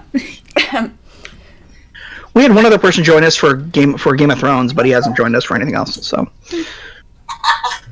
Sorry, but he's not caught up. He's only seen up through Volume 3 of RWBY anyway, which I made him watch. So that's what true friends do: make people watch RWBY. Yes. Yes. I have spread it all over. They make it sit down Clockwork Orange style. Yeah, nice. Yeah, nice. Entirely. I remember this entire last week was just like, okay, you're gonna watch RWBY now. When I actually, way back on the channel before I started RWBY, we actually sat down a couple years back or whatever, and we sat down and we were like, all right, we're gonna film a react, and we filmed episode 1 with no context really, and we were like, oh no, we're good. We didn't like it. We were like, we didn't know the backstory or like any of the development or anything. Yeah, so we were like, we didn't even put it out. We recorded it. We were like, not for us. And then like way later, I was like, you know what? I need more content. I'm gonna react to a couple episodes on my own, and just on my own, and I just fell in love with it. Yeah, I remember and then that eventually time. got her. Yeah, eventually got her to react it. I was watching you back then. People can argue whether RWBY's anime or not. I'm not even going to get into that. But I'd always avoided anime until I started watching RWBY, and now I really, really like it. I'm watching a bunch of shows now. So gateway drug. it is. Yeah. Yeah, I remember when you started saying that in your reaction. Get out of my head, Barb. Sorry. Apparently, I guess Game Guy was tuned into the Reddit Aesop's AMA kind of thing they did. And he said that Clover's voice actor said that he was so nice to Crow. Clover was so nice to Crow because he had once also had that self-hating mood. Which makes me wonder that the Clover's voice actor said that Clover was so nice to Crow because once Clover hated himself in the same way. Oh, interesting. Ooh. Interesting. So it makes me sort of wonder, like, maybe he used to get used a lot for his good luck. Like, nobody really liked him for him. And they just kind of was like, hey, let's keep you. Come on, I'm betting on the game. Or, you know, I don't know. Yeah. Or people resenting him. Yeah, oh yeah, absolutely. Absolutely. Struggle is what makes us who we are. And without struggle, of a good luck. Did anyone? You have no struggle. You look back at life and say, you know, everything's been given to me. My luck is just giving me everything. I'm not earning it. Yeah. Did anyone else see the on Instagram? Erin Zek was doing she kept redoing the filter, trying to get she kept getting everybody butt blank, and she did 20 times. And then the guy who made it was like, Mad Dr. Mark or whatever was like, crap, there was a glitch. I'm gonna redo it now. And then she did it again. And she got blank. It was pretty. Wow. She kept saying, she's like, "There's no Blake in here, is there?" Yeah. And she kept not. Then she started getting. They fixed it, and then she just started getting the dark-haired ones that want Blake. And then she's like, all right, I'm gonna pull my hair down. What about now? All right, now what about this? And finally, she got Blake, and she was very happy. She put on the ears, the headband with the ears. Oh, yeah, that. Yeah, okay, that just does it for you. We don't have that many characters with ears. There's a couple channels like that. John says, I wish Married to the Real Life with RWBY they trailers. There's a couple channels that I follow. They did just the trailers, or they did an episode, and they never came back to it. Yeah. And it's the first, and there's a lot of shows you say you can't judge a series on the first couple episodes or whatever. And I still love the first early seasons of RWBY, as I'm sure pretty much everybody here does. They're fun. But it's for somebody who's used to modern day, current technology and current stuff, it's a hard thing to approach unless you have an idea of what you're getting into and what it's going to be. Yeah. So I can see why some of those channels didn't, but I'm always sad when I see somebody walk away from it now before they really can enjoy it. Because basically give Volume 1 up to, I think it's episode 8 or whatever, and if 8 doesn't hook you, the fight with the Nevermore, if that doesn't snag you, walk away. Yeah. But seriously, watch up till say, what is that what's that 45 minutes out of your day to get to episode 8? That maybe an hour. And I think Volume 1 is an hour. Volume 1 is an hour and 40 minutes. Yeah, something like that. If you're cut off the intros, I think Seska would like it. Because there's a full version somewhere. I think on YouTube or on Rooster Teeth website. Rooster Teeth has it on their. Rooster Teeth has them on their channel. Yeah, I think it's an hour and 40 minutes long. Not much time, to be honest. It's a movie. Yeah. Quick says, I think both Tyrion and Crow were better fighters than Clover was. I feel like Clover relied on his luck semblance to help get him through fights. Yeah, and he was only a good fighter because his good luck kept kicking in and making him move better, super effective. So when he was up against Crow, obviously, he didn't have that. Also, Married to the Wheel was turned off by Rooster Teeth's slow response to their block. That is a hard thing to deal with at the beginning until you get used to it. So I can see that. Yeah. And I know another channel is might not continue because Rooster Teeth monetizes everything you put out, pretty much. You're not gonna, which is so she might not do it for that. But I get that. But that's what we make our money off Patreon anyways. It's YouTube pays nothing. So I only started making money with YouTube and stuff. So I'm not there yet. We make money off YouTube, but it's not money off YouTube. Patreon though, we can get through that. You can't get that much. Yeah. I have a question for this group. Because we're talking about people getting into RWBY now and giving up and stuff. I got into RWBY because I was a big Rooster Teeth fan the whole time. I mean, I've been a Rooster Teeth fan since 2003. And as RWBY came out, I knew that some of the voice actors were people that I knew their personalities from the live action stuff. So I really got into it and I stayed with it throughout that. I'm curious of this group, who were Rooster Teeth fans before they found RWBY? I watched a bunch of RWBY way back in the day, when it was first coming out. Yeah. And I watched maybe a season of it, and then I kind of forgot Rooster Teeth existed up until RWBY. So, but now I'm a huge fan, and now I watch but honestly, I love RWBY. My favorite show they do is probably like Always Open, and then the one that John hosts, where it's like a ridiculous game show on the spot. But then I love RWBY and stuff too. But and Genlock, everything they do, I'm a huge fan. And their side channels, like I love Funhouse. I love just as like the megacorp that is Rooster Teeth, which is owned by the megacorp, which is Warner Brothers. I quite like all their stuff. Yeah, I'm all about I quote that like 24/7. I actually yell out the door when he goes to school because we watch the Achievement Hunter animated, and he'll be leaving the house and it's like 6:30 in the morning, and I'll poke my head out the door and I'll be like, meow meow motherfucker. My neighbor. Yeah. Put it this way, I was a fan of Rooster Teeth back when the Rooster Teeth comic was still a thing. Like every week. He old. Okay. I found Rooster Teeth when they were doing seasons 3 of Red vs. Blue on something called Sumo TV, which is this Slash machinima site.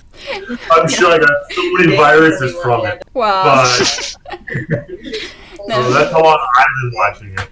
For me, it started with RWBY, but I didn't really. I watched the Red trailer first, and then I forgot about it for like 2 or 3 years, and then I watched the rest because a friend showed the Red trailer to me, and I was just like, "Yeah, fun." And now bye. Okay. And yeah, but then I. But then I found RWBY. And Red vs. Blue, I only. What? No. Randy will be back running off to pick up our dog. Okay. Now, Red vs. Blue, I watched like the first season, but I'm starting it now, doing reactions, like picking the spot of RWBY. So, yeah, that's gonna be fun. But yeah, we are getting it. Sorry, they're discussing in my chat whether or not season 2 of Genlock. We are getting it. Yeah. For that, because they're co-paying for it this time through HBO. That's how they're affording it, because season 1 was such a kerfuffle behind the scenes, you could say. And the way it's a nice way of putting it. But they're figuring it out with Warner Brothers is now, because they're owned by Warner Brothers can throw money at them and be like, well, we own HBO, so we're gonna finance it through HBO, which is why you get movies like Dr. Sleep, which have like huge, like Emerald is a huge part of that movie. So you get weird stuff like that, or RWBY being in what was the movie? Ready Player One. You get weird shit like that because Warner Brothers owns all of that. Yeah, for all of a half a millisecond. I still can never actually watch the scene. I can't ever see it. Have you seen Dr. Sleep? Because like Emerald's a huge part of that. Like they have a whole part where like the main little girl goes in like a dream sequence and she's Emerald. Really? Yeah. I didn't watch the movie. I didn't watch the movie. What? I only watched the trailer where the poster is. So. Yeah, she has RWBY posters in her room. She has Emerald because she's a darker skinned young girl who has illusion powers, and so she connects to Emerald. I have to watch this movie. They never outright call her Emerald. They never outright call her Emerald, but it's straight up Emerald. Yeah, and the actress was a fan of RWBY beforehand too. So yeah, it's super cool. Okay, I have to watch this movie. Maybe I'm going to do a reaction to it or something. It's the sequel to The Shining. So I watched The Shining. So yeah. But yeah, sorry. Who else? Other people have to say whether they were fans beforehand or not. So for Rooster Teeth, rather. So I watched Red vs. Blue when it first came out because a bunch of people that I was friends with back in the day were all big Halo players, and some of them ended up doing what later became MLG and stuff like that. So they would hit all the competitions and stuff like that. So that's where I first got into it. But then, life gets busy, things take over, and it was always kind of in the back of my head, and I always thought they were funny, the first couple seasons, but never really kept track of Rooster Teeth. And I saw stuff for RWBY as far as shirts and things like that later on, but I didn't get into it until I actually heard some of the music for it that Jeff had written. And then I was like, man, if they put this much detail into this, then let me go check out an episode or two. I was like, and then it hooked me there, but yeah, originally it was hearing the music. Sirs and madams down with you. Yeah, how much of the show had you watched before you got everybody else to sit down to react to it? Because I know you were ahead of. Were you caught up except for the most recent season? Oh, I had seen all of it, and Gustav had seen. Yeah, that's all what of I figured. it. Yeah. Why he was never in anything early on either. Okay, I figured it was something like that. Yeah, and that's like with us. Like Avalon's seen all of Fairy Tale, which I'm reacting to. Certain shows, like she's seen all of, so she's just kind of watching me react to that thing. Right, and Mary's does visual art, so I mainly wanted to show her because I was like, hey, I think you'd really dig this because of where it came from and how they started out and stuff like that. And then I think Mary, you said something about like the first couple of episodes you're like, I hate it, and then like 3 episodes later you were like, okay, no, I really like it, because you were paying attention. You were paying attention to colors and animation styles. And stuff. That was the thing for Avalon, because she went to school for game art and design. She went to school to make video games, and so like for her, it's seeing art like that is really jarring to her, because even when she plays video games, she can't help it. She like will notice every bit of clipping and every bit of this and that. You will notice coloring. All of it. You will notice if you will notice if one patch of color is off in this area. That's why, like, she hated the silhouettes in the first season. All that stuff really threw her off because of it. And then she grew to love it over time. But like, I am a shitty artist and I know nothing about. I know art history, but I know nothing about actual art. So like, it was much easier for me. But yeah. Alex. How I got into it? Well, because when I first discovered Rooster Teeth, it was through a rage quit that was on Tumblr, and like I was so like it was so funny. It was one of the Impossible game ones, the one where he was like Swiss fucking cheese, god damn it! That line stuck with me forever. And then I went onto YouTube to try to find it, and then I just fell down the rabbit hole of just rage quit, and I developed a huge crush on Michael Jones. And then I found out that he voiced a character in RWBY, so I watched that episode in Volume 1 because that was all that was out at that time. I watched like the episode where Blake and Sun were fighting Torchwick, so like that was never like I never had that reveal for Blake being a Faunus because that was the first thing I saw. But that was, and then like I watched it, but like I wasn't super into it until like it was after Volume. I don't remember which volume it was, but it was like 2 years ago. So I guess Volume 5. Yeah.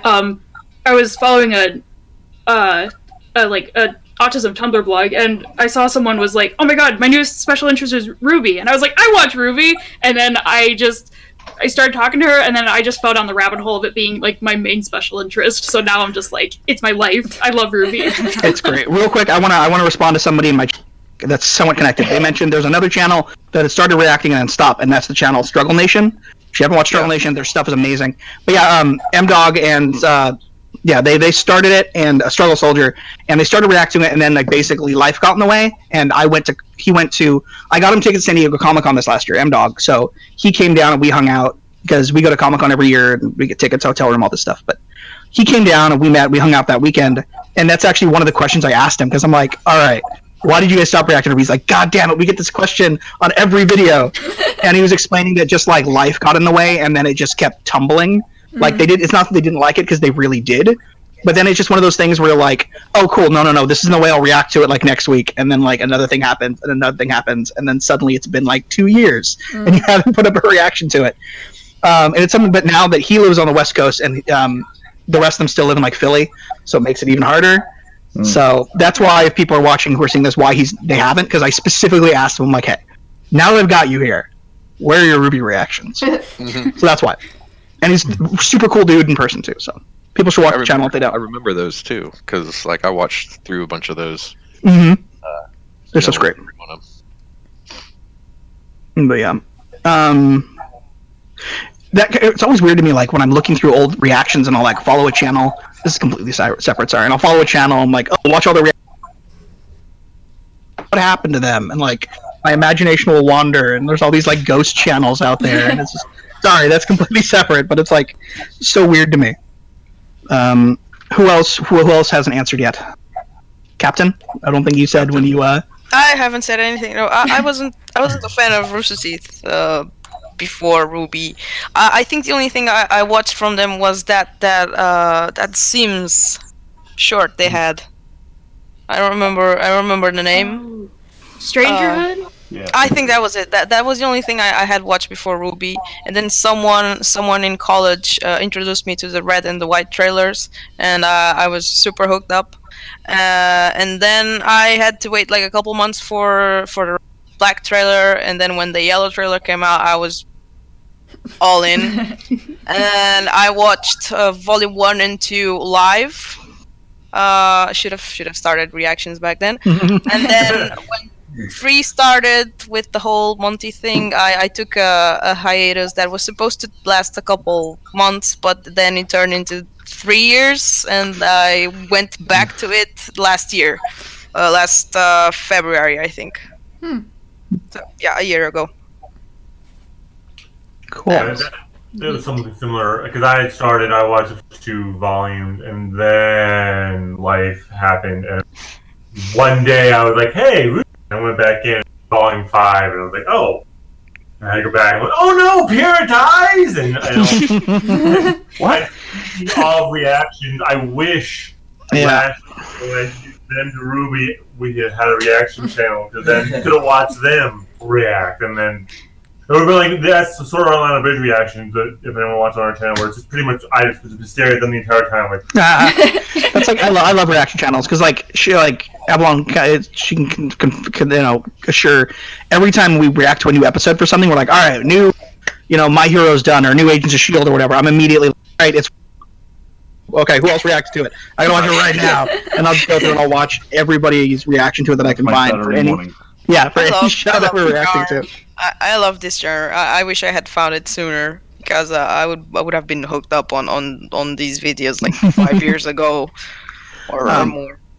I even love less for RWBY and more for like really, really big shows, but I love reaction channels that aren't in English, as weird as that might sound, because I love seeing the exact same emotions from like these moments where like you see the show and you're like, or trailers, it's really big for trailers and stuff, and you just see someone freak out over the same thing you freak out of, and they're like on the other side of the world, and I'm like, that's so cool, I love it. I don't understand you, but I do understand. Yeah, it's like, yeah, exactly that.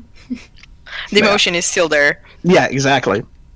I get that way with music reaction stuff, because you'll have someone who's listening to something that they there's one guy in New Jersey or New York who he will literally listen to anything you suggest, and he is a hip hop guy, like that's his main go-to.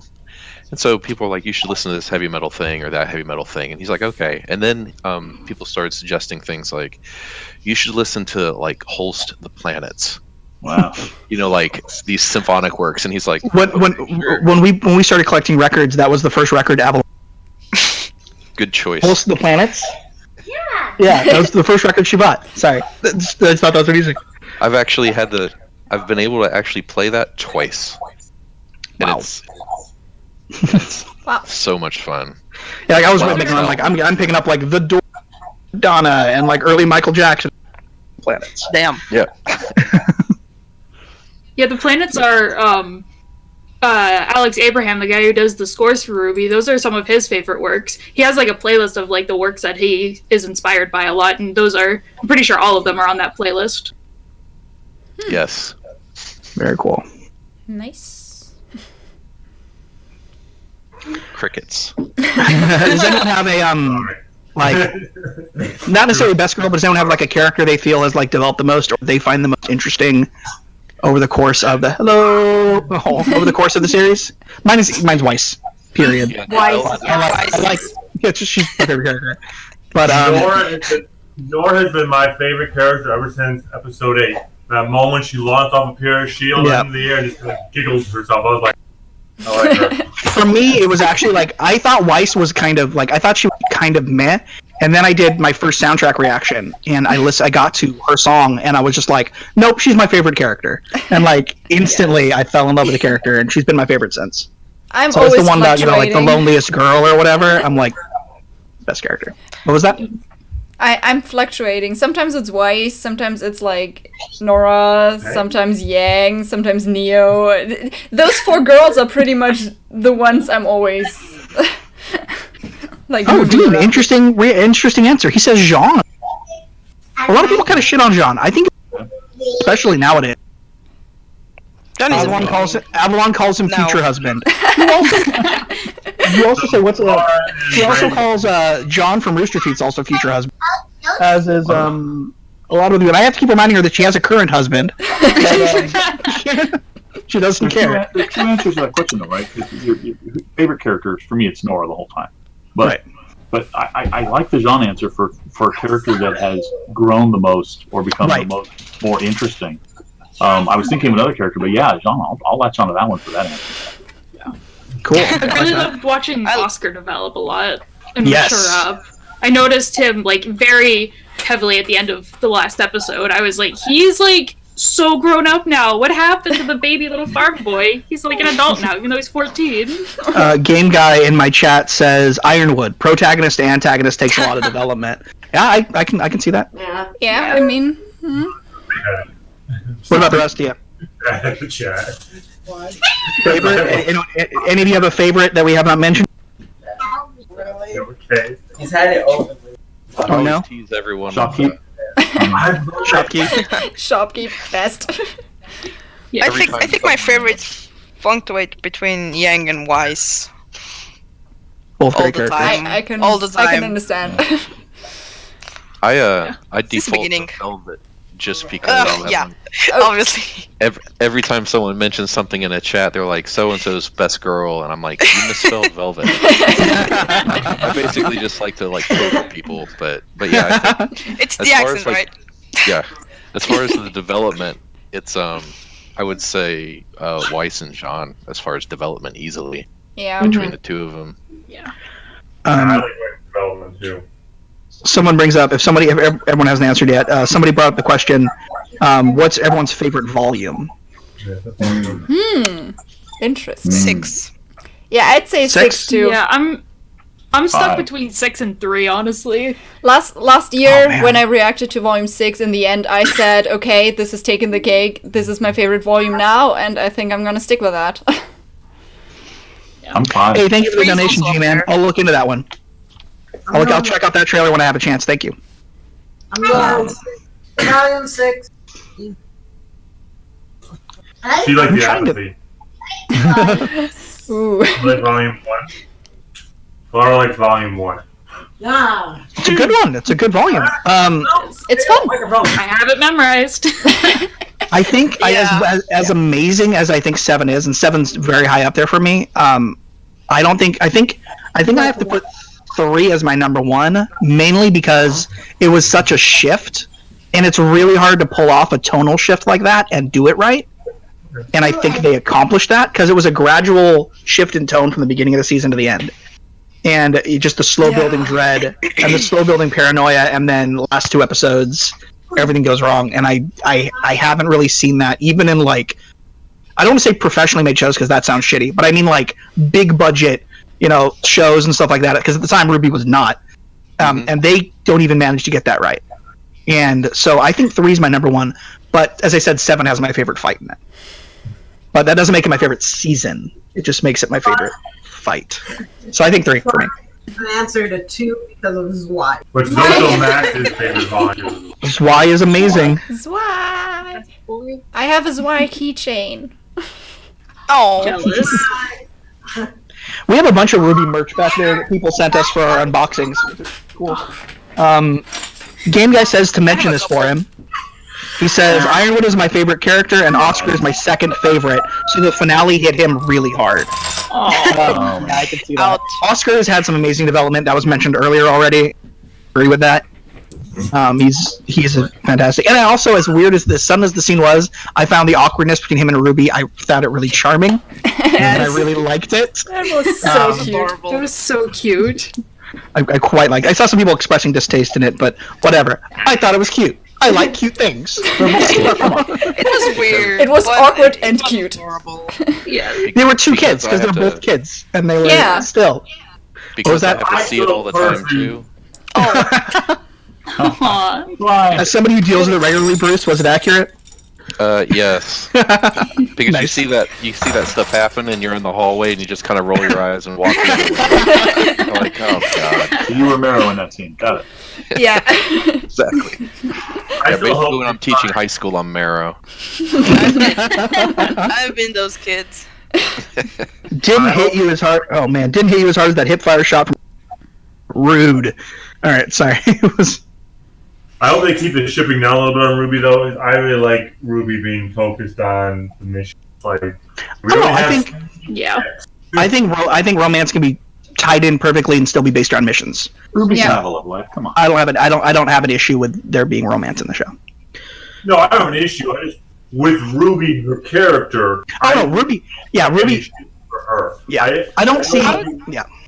I prefer RWBY not herself. Yeah. We already have, Bumblebee, Black Sun. I thought you meant the show as a whole, and I'm like, no.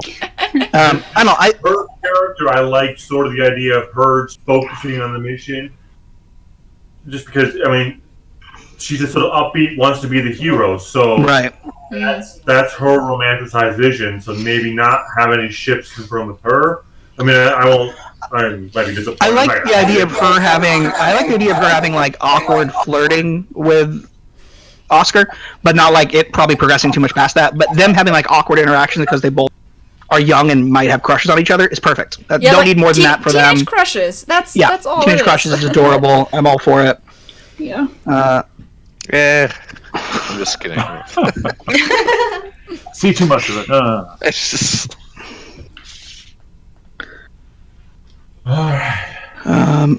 Game Guy says, so what would you do if you saw a child right in front of you? Ironwood. So anyway, I started blasting. I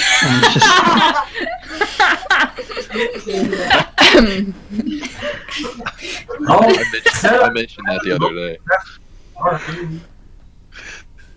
Oh my god. What?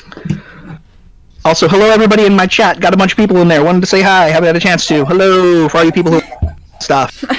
Lots of really great channels here. If you're not subscribed to these various channels, go check them out. They are all awesome. They all people who are chatting left. Yes. They all present different, viewpoints on the shows. They all do other shows. Well, many of down to 6. Check the channels out. You are not going to regret it. I only have RWBY right now, but I intend on having more. I'm saying, we had like 16 people in the chat, and they were like very active. And then I left, and I come back, and it's like, and 2 of them are near. We're fluctuating between like 25 and 30. So yeah, I'm fluctuating between 15 and 8. So it happens. I have 1. It's like my Twitch streams are like me and 2 people most of the time. Yeah, why not? It's intimate. Yeah. Ironwood went to the Anakin Skywalker School of how to handle. Oh no! Shooting up people! Yay! Oh, Ken Mason asks if I can list all the channels. Everybody list the people in my chat. Alright. Okay, we have Surgeon Adams, Prince Alex, Hell's Mirror, Bowden Maddox, Captain... Obvious. Chai? Is it Chai? Chie. CHIE. And Story Fandom. I think that's... Yeah. Everybody, because we have 2 people from Surgeon Adams here, yeah. Check out all those channels. They're all fantastic. Yeah. Yes, we have a Sir and a Madam. Though there's much more of them in the actual reaction. It's like the mamas. It's like the mamas and the papas, exactly. Both Sterling and Matt, I guess, have been interesting. They both have work. From what Bruce has told me. Yeah. Wait, what I do? He told me that, well, Sterling, I was talking about it earlier, but I know he had a gig, and he also said Matt had work, so I know a lot of people like to tune in for them. Oh my god, yeah. So it's if there was ever a definition of organizing or herding cats, it was our group. Yep. Also, we had at least he was in the chat earlier. We had Dean Barry in our chat. You should check out his channel as well. He's also awesome. Yes. He was going to join the channel. Yeah. His channel is one of those ones that's just grown really, really fast. You should definitely check it out. But he was going to make it, but he's in Australia, and like we have other people here. It was like crazy times. Well, at least crazy to me because I'm in California. Normal times for them, but yeah, check it out. I think Dean's grown so fast with the accent. Oh, the accent is. The accent.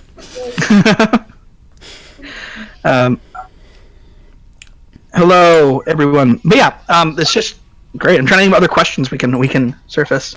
Yeah, my chat has gone pretty quiet right now, so Yeah, mine is dead. I've all kinds. They're just kind of chatting about various stuff and saying hi, and well, Surgeon Adams is in there now, so you see what I'm talking about. But So to all the people in the chats, if you want to ask another question, do it now. yeah, go ahead and ask questions while you can. Yeah. What's up? Game Guy had made a joke in mine. I'm not quite sure I did it. It is a Surgeon Adams exception. That's right. I am Lord Smiley Face. And have you played the RWBY board game? It's really good. No, I don't own it. I got it. Grimy clips only. Yeah. Yeah, I have it. It's pretty good. I've only played it once, but it's pretty cool. It's cool. We have I have the one with all the you've got Neo in it and all the expansions and stuff. It's fun stuff. There's like a bad guy, obviously. You don't get a player. She's there as a villain. Because as you co-op as team members, and each character is different, and then you have you choose a thing like we're fighting Cinder, we're fighting, Torchwick or whatever, and then they've got different stuff they do, and then it's you competing to try to beat the board game basically, and it's. And the rules control the board game, obviously. Maybe I should get that game, because I have a group of people we meet up to play games, so maybe it's a good one for it. It's on the board game. So it's on the board game. It's on the Rooster Teeth store. And we went down to we go to the bookstore all the time near us, Barnes and Noble, and they have it even. They have a stack of them. Yeah. Oh, the Barnes and Noble near us has I need to get it. They're in their board game section. I don't know where you are. It's here in San Diego. They have it. And it's worth it. I have a stack of board games I need to play more of, but that's just kind of how I am. It's a party. I got a question here. Not sure if this was asked already. It wasn't asked already. But what were your favorite weapon upgrades or new weapons this season? Oh, there were some cool ones. Yeah, there were some cool ones. I like John's shield. John. Her grenade launcher. John. Yeah, John's shield was great. Yeah. And Yang's arm. Yeah, Yang's thing that she can just... The little grenades, with the bombs. I like that one. Yeah. What's up, David? The one thing about Jean's is I wish he'd gotten a ranged attack.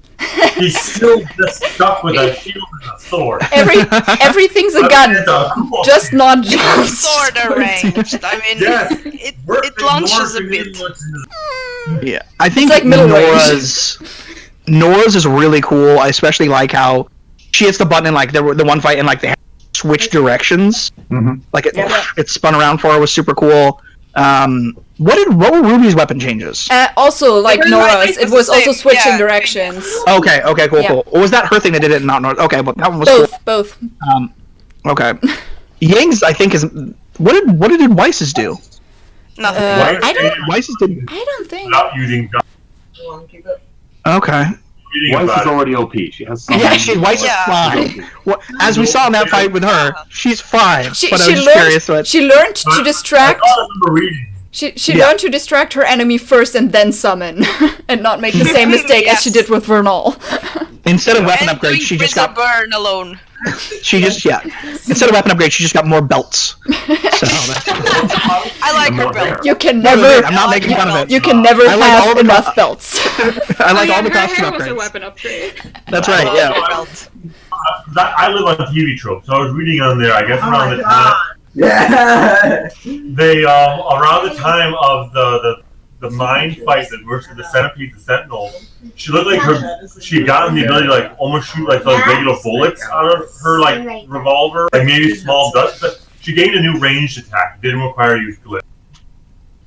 So they were saying that she was hitting the Sentinels with that. So it wasn't something major, but maybe just something she shouldn't constantly. Yeah, I'm gonna have to rewatch that to see, but. But as said, she's OP as is, so she's doing fine. And lots of hair. That's right. Her all the time. What was that? What do you want to be your superpower? Okay, Lots just of hair. out of nowhere, the raspberry and cream Kit Kats, not good. Don't do it. Gotcha. We picked up a bunch of matcha ones recently, so they're pretty good. No, Green, the they're like green matcha Kit Kats. it was just random. I know. I'm sorry. You came to the birthday party with a goodie bag, so. Ah, gotcha. Chocolate one. Oh, the mint dark chocolate. I want to try those ones. Do it. Sorry. You didn't let me try it. I know because You it was ate too all of good. it. It was good. You ate all of it. You're a dick. They don't have Kit Kats in Remedy, okay? Stay on RWBY topic. I know that our channel brand is We Digress, but we're not alone here.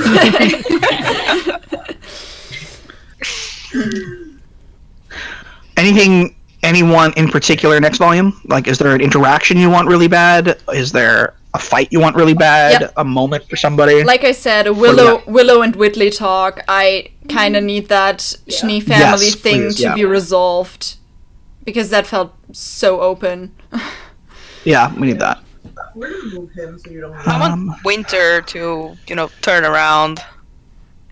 I don't need her to have like a full 180, but I do want her to like at least give Ironwood like a piece of her mind. Yeah. Or Salem. I still have hopes. Yeah. I want Taiyang to show up. I just like Bird. Yes, I was just saying, like, I don't see it happening, but some Taiyang would be great. Emerald, Mercury, and Just, Hazel, maybe? oh yeah, even Hazel, just- Emerald, even- and Mercury showing up. That Even would be... even just cut back to Taiyang and him being like, it's been like 2 years. I hope my kids are okay. Just that. I'll be fine. Watering the plants. Yeah, maybe he's finally done in the garden. Yeah, right. Yeah, it's finally done. Like you. My dog is being a tsundere. We need Zwei again.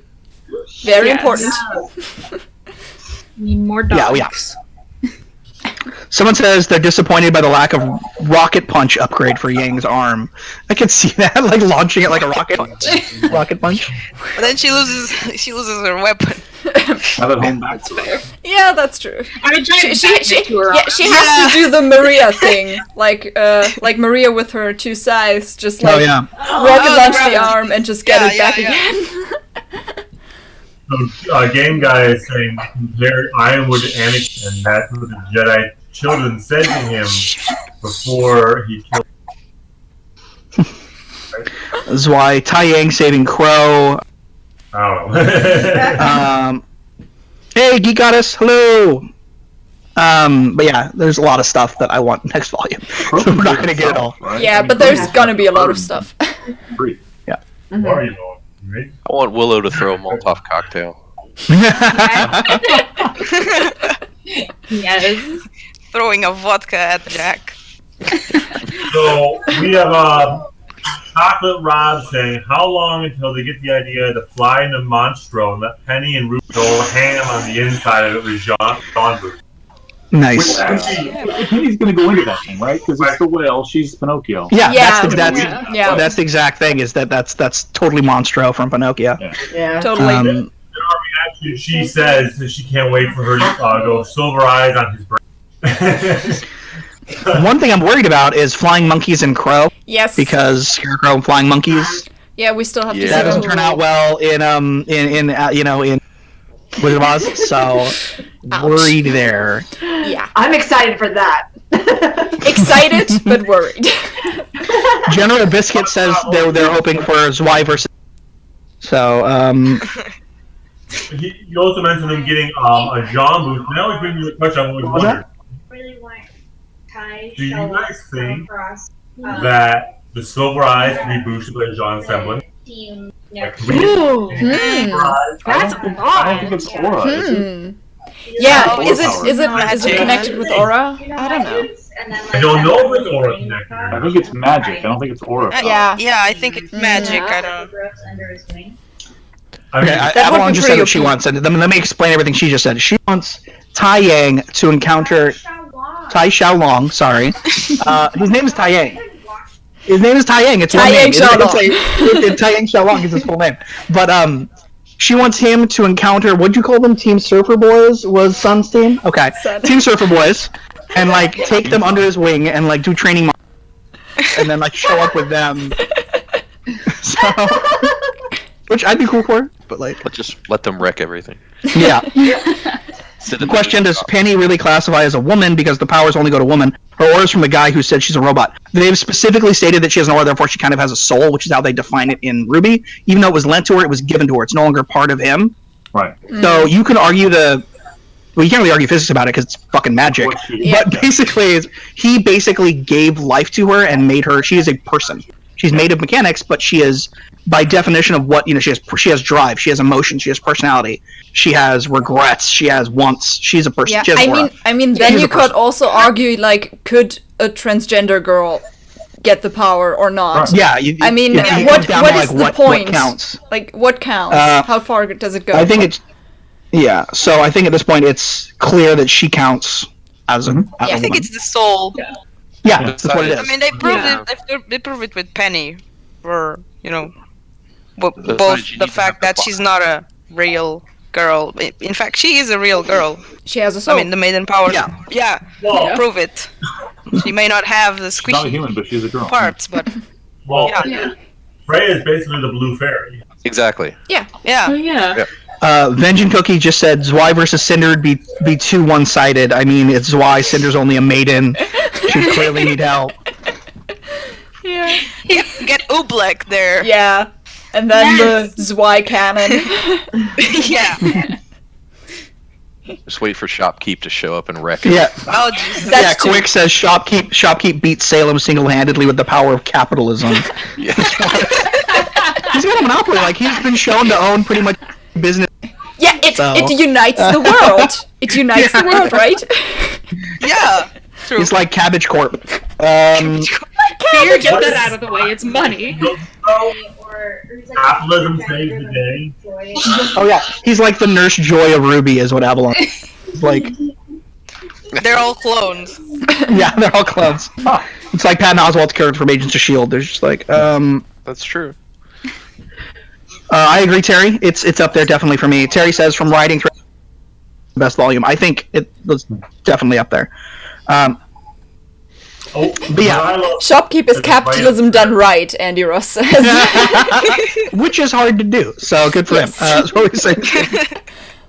One of the things I love, and this is funny because I was just thinking about it earlier when Mary was being a graphics person and seeing the art. Being a writer, is I love seeing I remember how angry people were at the end of Volume 6, but then you see the plot lines all connect. They had to steal any ownership. They couldn't get the permission because I went on their own fan theory because they had to go to Mantle first because they had to distrust Ironwood, and I really love seeing how much framework they put into this story. Yeah. And again, that thing that writer, it's like there. As a fellow writer, I can agree. Yeah. Someone's saying that there are really good points here about how up until this point we've only seen the power of the maidens, which was originally Ozpin's power, transferred by being taken, but we specifically saw the maiden give it by choice. Like she chose the person instead of it being like the last person in their thoughts, which is a good point. Because he thought of his daughters. Raven didn't take it. We know she did. She coerced it, but the implication is that the maiden willed it to Raven, even though Raven coerced it. I actually I took that scene differently. I took that scene that Raven killed her. Yeah. I took the scene that Raven killed her, and the maiden thought true. about her because she killed her. Yeah, that's how I took the scene. That's why Yang reacted so badly to it. Yeah. That was why she was saying after that, did you kill her too? Like the girl I can you see were it in your before. face. Yeah, I remember the scene. Yeah. I actually take a look at how Brent took it, where I don't think she killed her in a way that she either she killed her in her sleep or maybe she poisoned her. But I feel like she did build that bond of trust, and then she killed her. But she didn't do it in a way of, oh my god, I'm my attacker. That was who she trusted. Maybe. Oh, I could see Raven just straight up doing it. I see it as like Raven. She might have built up trust, but like Raven is, and I don't see her as a straight up villain, but she's. Well, and another thing, practical. Until the Freya fight is, the Summer Maiden must have died recently because Cinder and Raven were on equal footing, but Cinder couldn't touch Freya. A fully realized maiden kicked her butt.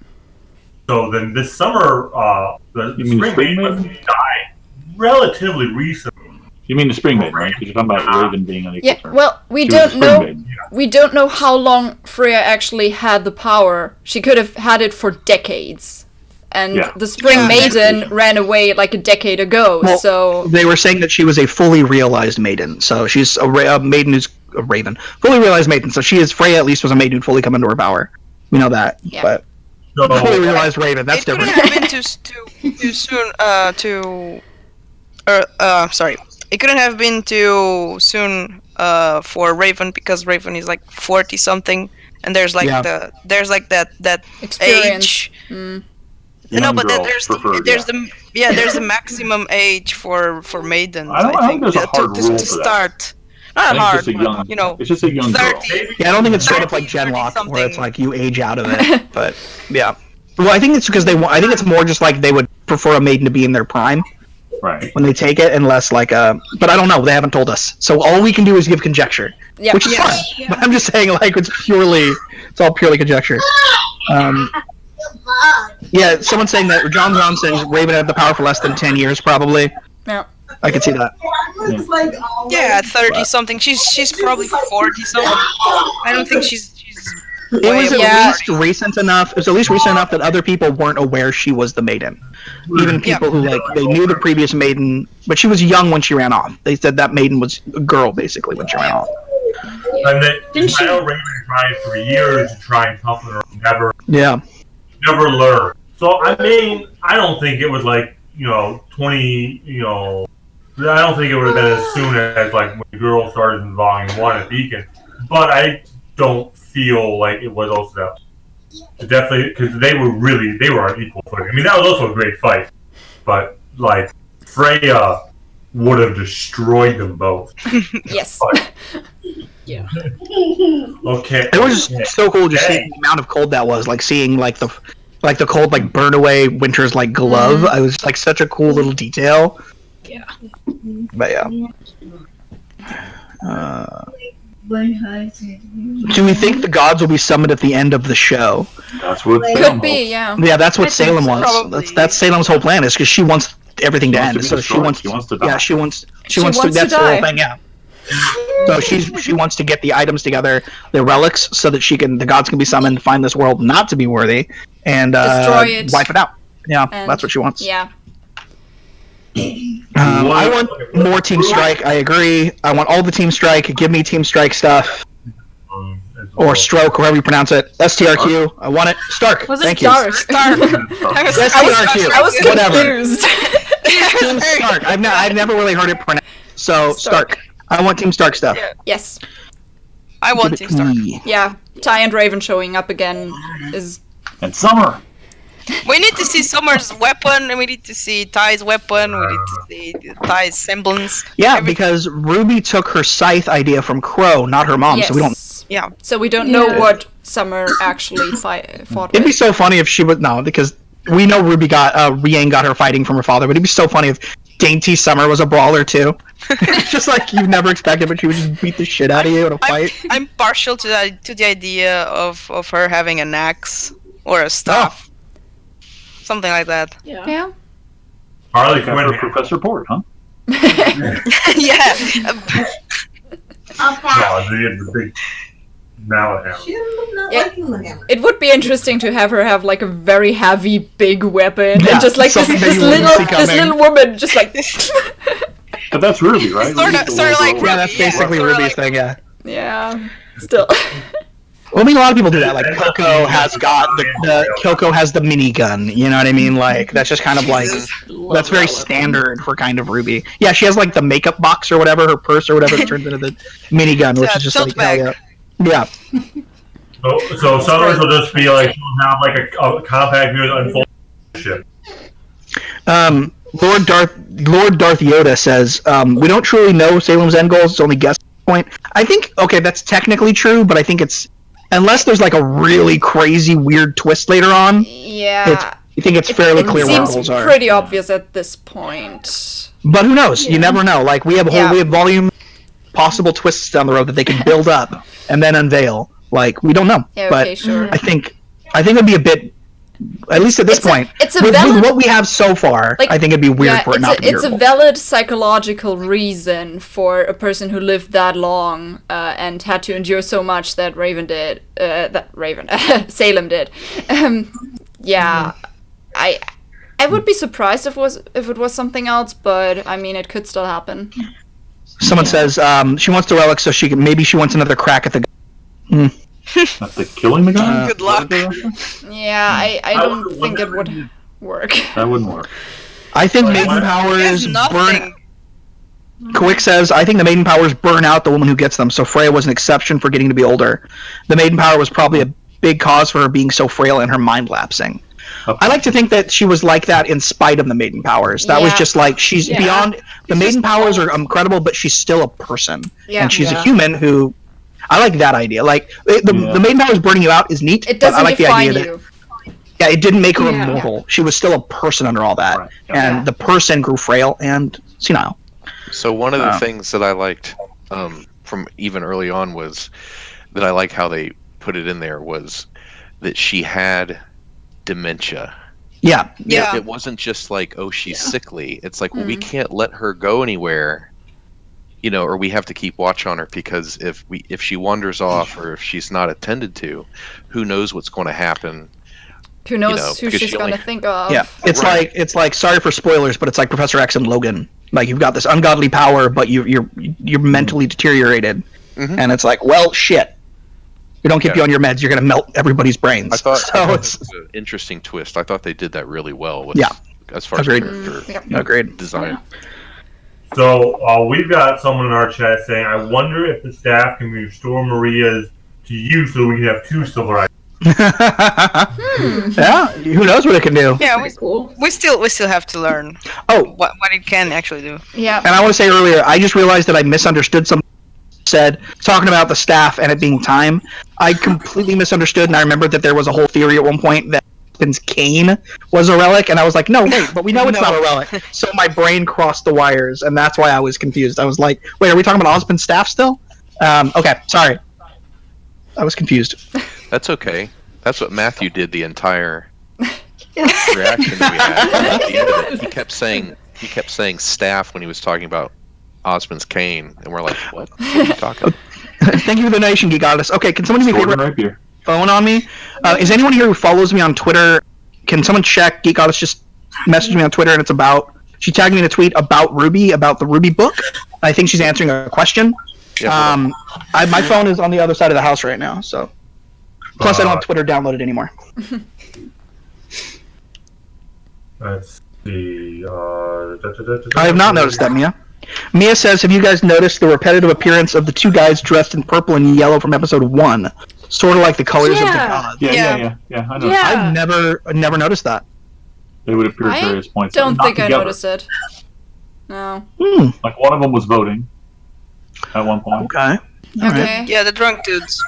I do want to say... Drunk dudes? Trash can. Yeah, I mean, the drunk dudes did reappear. Yeah. I want to say real quick that I loved a lot of even the really minor characters.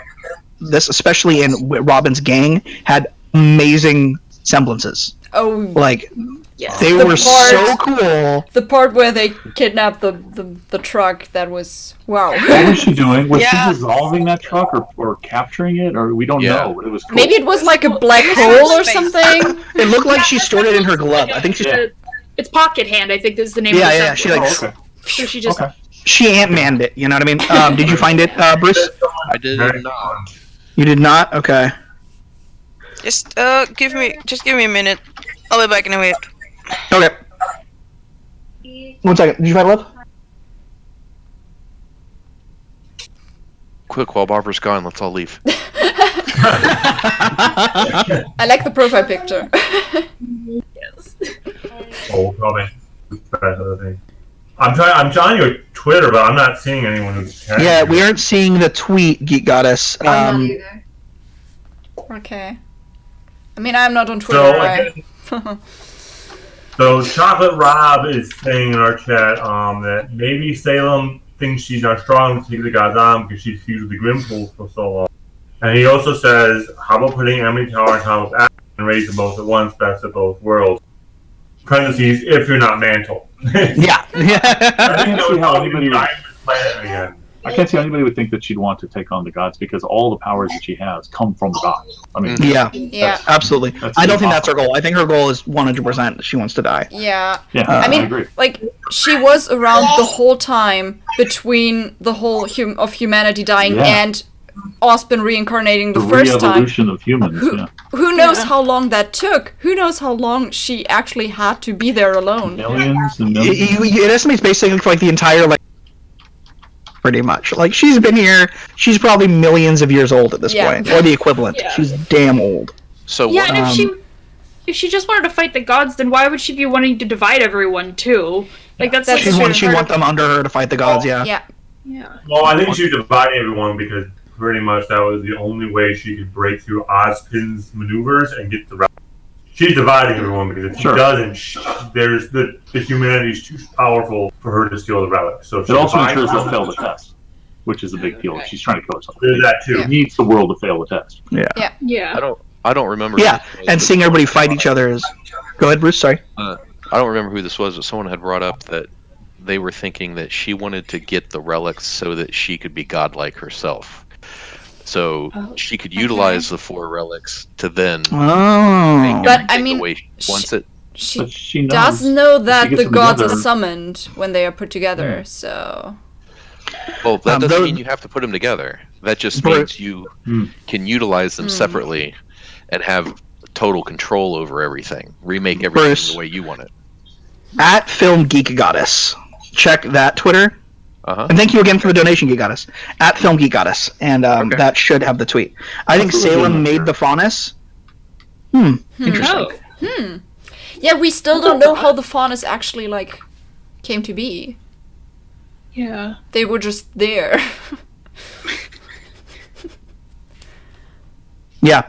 Ospen was gone for a while. Like, when he came to, like... Millions of years, probably. Yeah. And they had, like, developed separately. Mm-hmm. I love that. That episode was such a surprise last season where it was suddenly like, oh, guess what? We're getting Salem backstory. It's like, oh, shit, yes! And, like, the whole episode just being the backstory. Nothing else. That was one of my favorites. Like, well, that was because I watch everybody's reactions for every episode, but there are certain key episodes where I'm like, can't wait for this reaction. That was one of them. Yeah. Okay, great. What does it say? Okay, so it's a picture from a section of the book. It says Salem is very different from Team RWBY's mortal antagonist. She's a malevolent force that has existed for a millennia, and her citadel overlooks a wasteland dotted by inky blah blah blah. Got it? Okay. Salem seeks to possess the 4 relics and absorb the powers of the 4 maidens, crushing Ozpin's resistance to rule Remnant as its Dark Queen. Oh, okay, well, there you go. Okay. Yeah. I guess. That's why she's sending Cinder to get all the maiden powers, too. The book is considered canon, yes. Dang. Huh. Well, I guess that's the way it's going to be then. Okay. Cool. Let's go. We know what she wants. We don't know how it's going to go. Yeah. What happens when you bring the relics together? Do the gods pop out DBZ style? I think the moon pieces that fell with gods influence created faunus and dust. Isn't it funny that the gods have faunus traits? That is very interesting. Plus, Salem's curse relies on her not learning the importance of death. If Salem wants to die so badly, you'd think the curse would lift. That is a really good point. That was her entire... Yeah, you're right. Like, if she really did want to die, that means she would understand the difference between life and death, and it would kind of lift by itself. So clearly, she still hasn't learned that. Ooh, interesting point. That's a really good point, Game Guy. There's a very, very good way to put it. Salem has got to be on the Dragon Continent. The fact nobody in universe acknowledges it has to be important. What about the theory? Who else thinks this? What about the theory that, and I take it as common, but maybe I'm wrong, that the way Salem will be defeated in the end, of course, is Silver-Eyed Warrior, RWBY, presumably, will remove the grimness from her, and she will become a human. And she will, suddenly all the regret and all the pain and all the suffering that she caused, she no longer has that unending desire for destruction. So she would be basically Salem before falling into the pool. Yeah. Before falling into the pool, completely I like it. Avalon had something to say. I'm up for that. I like that. I like that, but Avalon says Salem the dragon wasn't- continent isn't a continent; it's just a giant grim. So we're just seeing from space. Like the lion turtles in Avatar. Yes. I like that theory, but Salem like that. wasn't, all rainbows and shit before She was the grim, she the was grim selfish. version of She her. was Yeah. selfish, But she wasn't evil. Yeah, she was Yeah, selfish. but she was She very was. She spiteful. was. Yeah.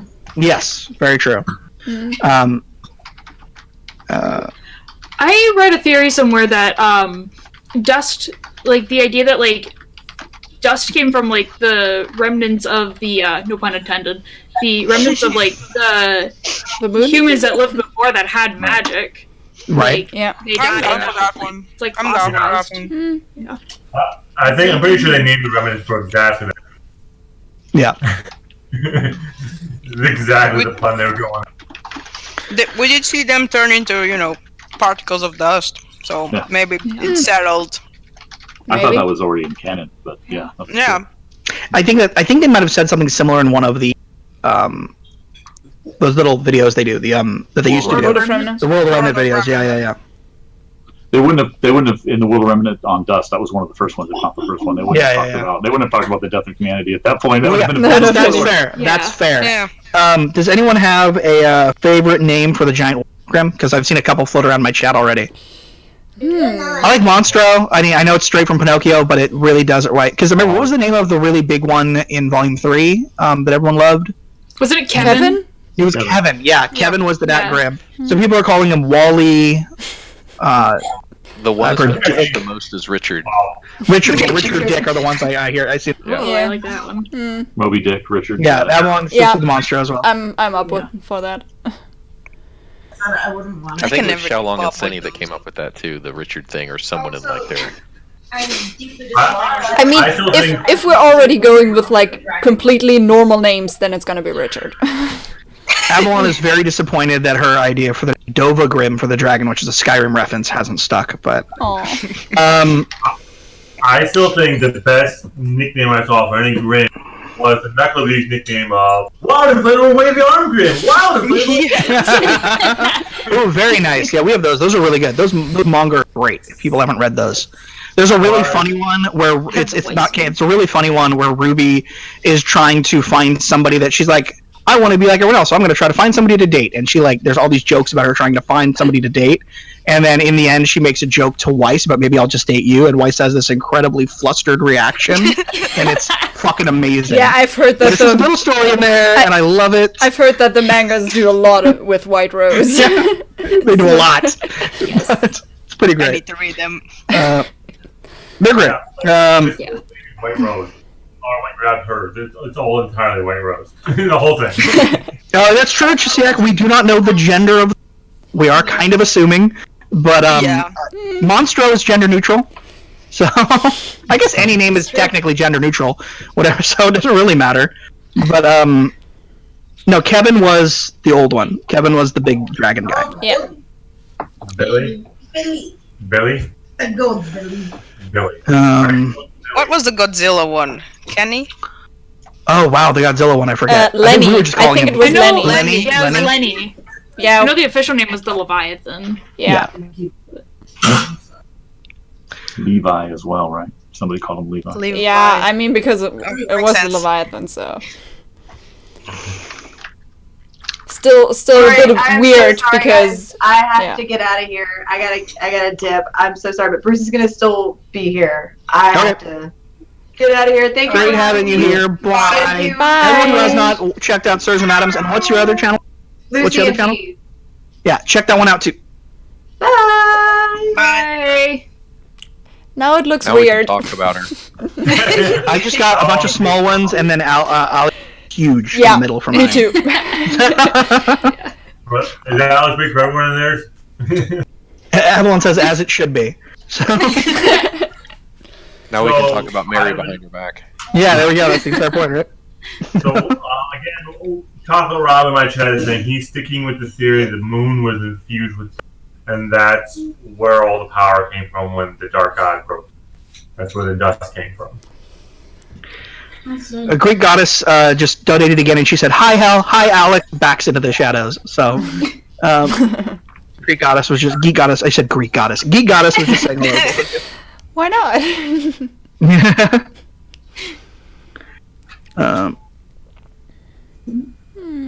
But yeah. Now people are discussing in my chat on whether Grimm have genders. I highly doubt it. Yeah, I don't think Not so. really. Either. I mean, they don't. Like, we talked about Penny and her soul and finding her gender and stuff like that. Grimm don't have souls. Yeah, so they don't have a gender. I think if a Grimm's mutation or purpose had something to do with gender, maybe like you had some kind of like succubus or incubus Grimm, maybe. But even then, that'd probably be shifting, and whatever it needed to be that horror aspect. But no, I don't think they do. Yeah. Well, I would think if they ever did. Yeah, why not all of them? Grimmified humans probably definitely have a gender. Oh yeah, well that's different. That's the only example of that we've seen so far is Salem. Yeah. Not Salem. Cinder. Cinder's the only example of that. Not Grimm. Yeah, and we see Grimm. She's Grimmified. She's not Grimm. Yeah, she has the Grimm arm, and she's affected by the silver eyes because of it. Mm. What's hot and useless? I hope we see hot and useless again. Is that one of the ships that I'm not aware of? Yeah, I think. I think hot and useless is Sun and Neptune. Yeah, I think so. Sun and Neptune. Yeah, because they didn't do anything in the fight in Volume 2 and stuff. They just ate noodles. Sea monkeys. Noodles or like dropping badges. Oh, that's another thing that I really, really want next volume. The other guy? Emerald specifically, but what was... For me, you just cut out... Mercury, thank you, yes. Emerald and Mercury, yeah. I need the next volume. Yeah, definitely. Like, Hazel, Emerald, and Mercury are like my little family in the evil faction. I want them to be a family, because they both, like, Emerald and Mercury both have, like, issues, like parental issues, and I want Hazel to take care of them and adopt them. Yes. And run away. Yes. Yes. And at least Hazel isn't trying to kill everybody. He just wants to kill us over and over and over again. But still, Hazel Oh, that's rude. Someone just said hot and useless. You mean Cinder? That's rude.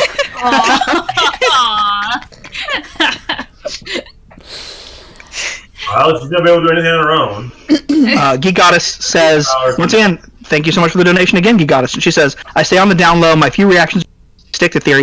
I support you all from the comments, and sorry for spamming the chat. No reason to apologize, especially with the donations. So, I mean, super chat all you want. But, yeah, no, totally. I mean, I know I've known your name for forever. So, Geek Goddess 2.0. Somebody who's around for a while. I think again, it's got to be like, cool with YouTube. We don't have enough subscribers yet. Get enough subscribers, we'll take donations. The fact that Cinder's Grim arm is spreading. Yeah, Cinder's Grim arm is spreading. If anyone else has noticed that as well. It's consuming her. Because the first time we saw it, it was like down there, and now it's up to her shoulder. So it's growing. It's growing. Neat. Yeah. Calm down, Venom. She's gonna be fully Grimmified. Calm down, Venom. What was that? It's probably just like Gotcha. actual Grim, where it feeds off of negative. What kind of Grim would you want her to? She'd be a unicorn. I don't want her to suddenly be. She should just be like, suddenly she's a giant bear. No, she should be like her own type of Grim. No, she could be an apathy. She could be an I think she cares too much. Yeah, she is too emotional. We're big again. Oh, good question. She could be the new Knuckleby. Who's gonna be her horse? Neo. No. No. Neo would buck her ass right off. That's what Neo would do. No, she would be. Yeah, it's a great comic. Emerald wouldn't do the horse so badly. Like, Emerald is ride or die for Cinder. No, not like. Quick says it's like a scab. It will never heal and it'll keep getting worse if Cinder doesn't stop picking at it. I think. Well, I mean, it was winter. Pick that. Even with the idea of Grimmified Summer, I think it'd be awesome if you turned into a Grim with like a creepy baby doll mask. No. What's wrong with you? In my chat. No, if you did Grimmified people like that, each doll mask could be different. So like they had a certified. I think no. Doll mask with In my chat, Mandalore 1258 is saying Cinder turns into a banshee Grim. I think that Jessica's only rule is that her character cosplay. So I'm sure whatever they do, it'll be someone that do some awesome cosplay for it. If Cinder's arm is growing, could that tie into the comment that Dylan made to her about don't let it control you, you control it? Oh yeah, absolutely. Control it. Very much, absolutely. Yeah. She looks like a Geist who didn't cover her arm. Yeah. Well, yeah, the growing back of the arm did pretty much resemble what we saw in Volume 4 in the beginning with the Geist Grim. Yeah. Yeah. Yeah.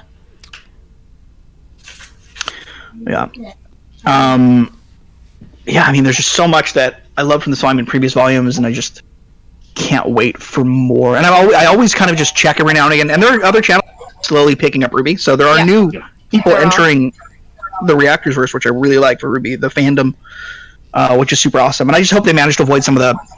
I'm not putting out any specific parts of it as toxic, but there are some very toxic parts of the Rooster Teeth. I wouldn't even call them parts of the fandom at this point, but there are some very toxic forces that I just know can kill it for people. I mean, because they don't have a soul.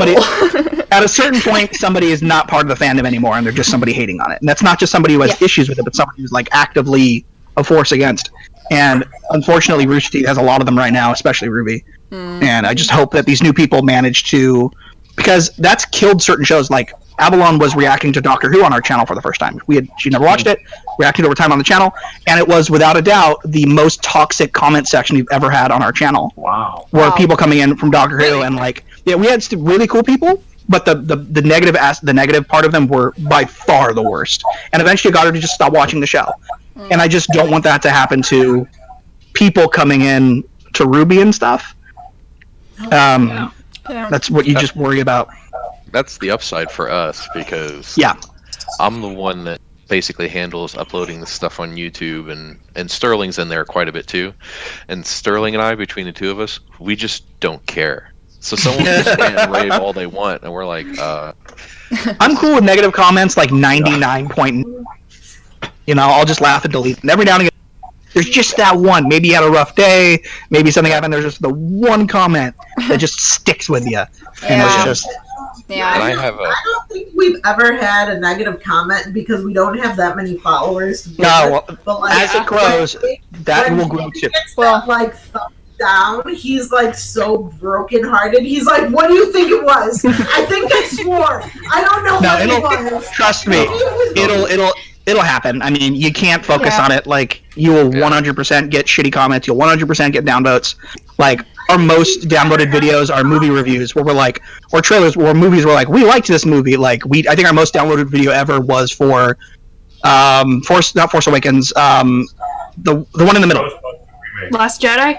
Last Jedi was the most recent one. It was the one right before Last Jedi. No, the recent one was The Rise of Skywalker. Oh yeah, sorry, for Last Jedi. We enjoyed Last Jedi, and it is 100% our most downvoted video of all time. Wow. And also we did a review for a video actually. It helps. Negatively impact you. It helps you. It helps the algorithm. Shitty comments, downvotes help a channel's video. It will get your video noticed quicker. It's the reason that song Friday is like that girl has made literally millions off the video because everyone like shares it because they think it's so bad. They downvote it because they think it's bad, and they comment to make fun of her. She's made literally millions. Yeah. Wow. So like, I mean, like the like many of the negative, like I don't get many negative comments, but the most of them are not actually because of the shows or something like that.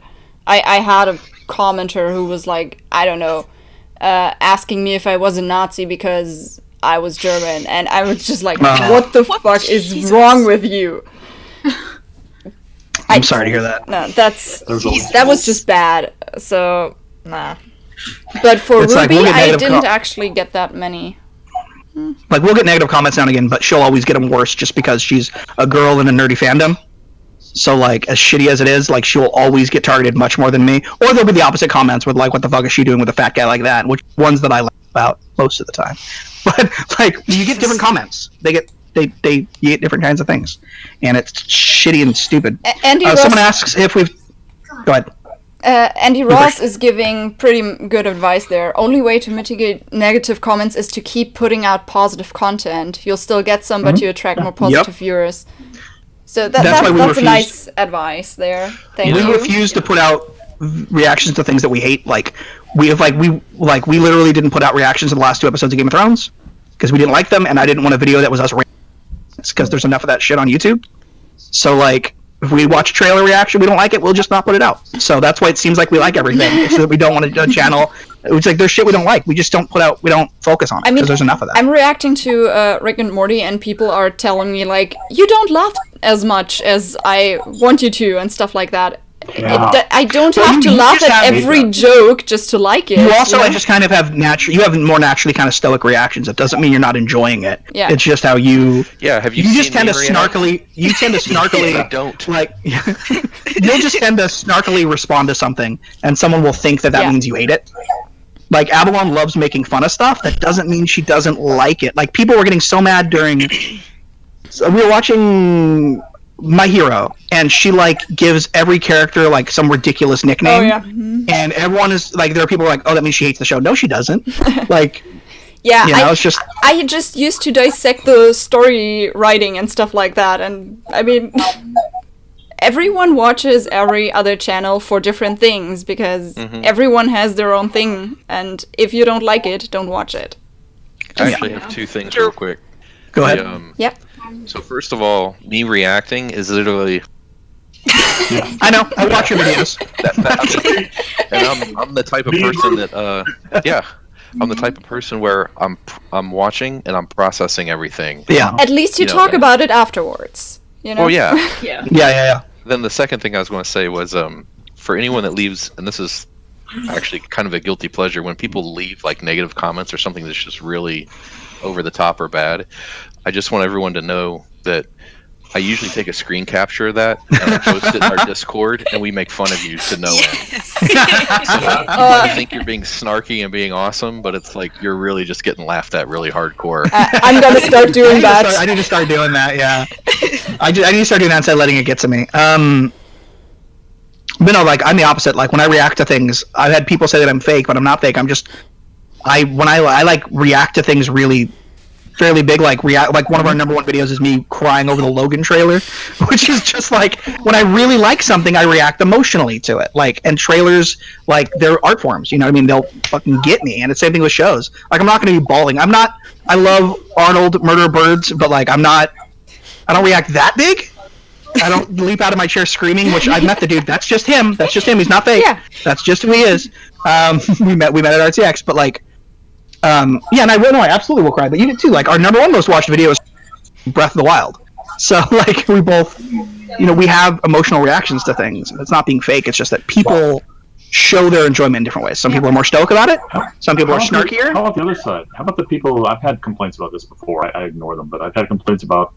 Why are you talking over this? You shouldn't be talking. You shouldn't be saying these things. So you missed those lines. For this episode. What's wrong with you? I mean, yeah. If I don't talk in a scene, then this scene is not gonna get into the reaction. Reaction if it's not Rooster Teeth. Right. Yeah. Hey, to all those people I say, if you really want to see all the scenes we don't talk, sign up to Patreon. We have the unedited reactions. True. Otherwise, I just it's the people who someone here, I think, or someone reactors posted something about why are you people? Someone on someone's video made a comment about people watch RWBY reactors so they can see the show without supporting Rooster Teeth. Yeah. What? Oh. Yeah. So will you shut up and let us watch this crap or whatever? Who was that? Does anyone remember? No. It was some big reactor, and they posted that, and they put it on Twitter, and they're like, "What the fuck?" That was Arnold. That was Arnold? Okay, yeah, that was... I mean, they still monetize RWBY reactions, so they technically if you still watch our reactions, support them. They're still getting your money. So, and that's just the way that works. Going up early, so it's you could just go watch it for free on their site. So. Yeah. It's available for Thank free. you. You can find a Thank you again, Geek Goddess, and she said, thoughts... Sorry, if someone's someone super chats... It says, thoughts, Ren's mental state. How is Dad's motto, take action, and how it is very similar to how Ironwood thinks, and danger with his semblance. Interesting. I mean, he was pretty much on Ironwood's side at that one point, Yeah, where absolutely. Nora was speaking He was in the out beginning, for he the was, yeah. people of Mantle, and then he was just like, "Yes, sir." So there. Yeah, it's he was similar. very much like, let's give him some time, with he quick to react as Nora was. Yeah. So that's a very, very good point. His big problem that's going to come up is that he is so used to not being an emotional person that True. he's having that confliction because with Nora and all this other things that are going on. He feels, He feels. Yeah, well, yeah. Period. You can end the sentence Feelings there. are scary. But no, that's why it got to him so badly when Neo looked like Nora. It was like not, oh, we lost the fight. It was him realizing He isn't used this to has that. made me kind of like I'm worried about that confrontation he's going to have, where he's like, it's going to be that very kind of tropey, you're making me weak kind of thing, or you making this whole thing. But I'm really worried the direction it's going to go. But you know what I mean? Like when I say something's tropey, that doesn't mean it's bad. It just means it's a thing that is done a lot. No. I can explain that in my videos sometimes. I'll say something's a trope, There and can they'll be be like, good it's good. tropes. I'm like, that's not bad. Yeah, I'm like, that's not bad. It's just like a known thing. And I'm worried that's the direction that conversation's going to go. That could be, yes. I'm worried about so many people. I mean, hopefully... yeah. Yeah. Worried about the mental state of them. Oh, yes. Especially after we see him cry. Did he cry before? Probably in volume. He did cry in the flashback. Yeah, I don't know if we've seen him cry since he was a kid. I don't think so. I don't think we have seen him cry. No, I don't think so. Otherwise, Big emotional response. yeah. Yeah. I mean, last and that episode. cry in the flashback was before he found his semblance, so... Right. I don't agree with Darth Vader. Lord Darth Yoda says, I'm serious thought into betraying the... I do not see that happening. Who betraying who? I do not see him betraying the heroes and siding with Ironwood. Sorry, he says, and I don't see that happening. I think any chance he had of siding with Ironwood is long gone at this point. Long gone at this point. They're still his friends, you know. Yeah. Penny, I think I have personal feelings. Ren, same. I can. Oh, how about this? Penny, I think I have personal feelings. Ren, I can help you with that. Do you think Crow gets his revenge again? Ooh. Maybe. I mean, he's gonna show up again. I think Ozpin needs his confrontation with James. Yes. Ozpin/Oscar needs Definitely. his confrontation with James. We definitely that need has to that. happen next one. Yeah. Penny and Ren should just have a long conversation about personal. Yes. Yes. Yeah, Ren isn't going to side with a would-be child murderer. A comment here. Yeah.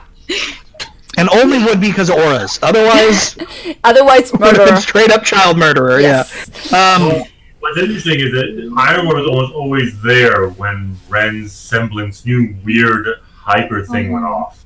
So, I don't know, maybe he was picking up on Ironwood's emotional... Yeah, what is that? With Ren's semblance, the shift we saw in this volume of him being able to, like, precognitive almost. He was sensing some things. Yeah, he evolved, basically.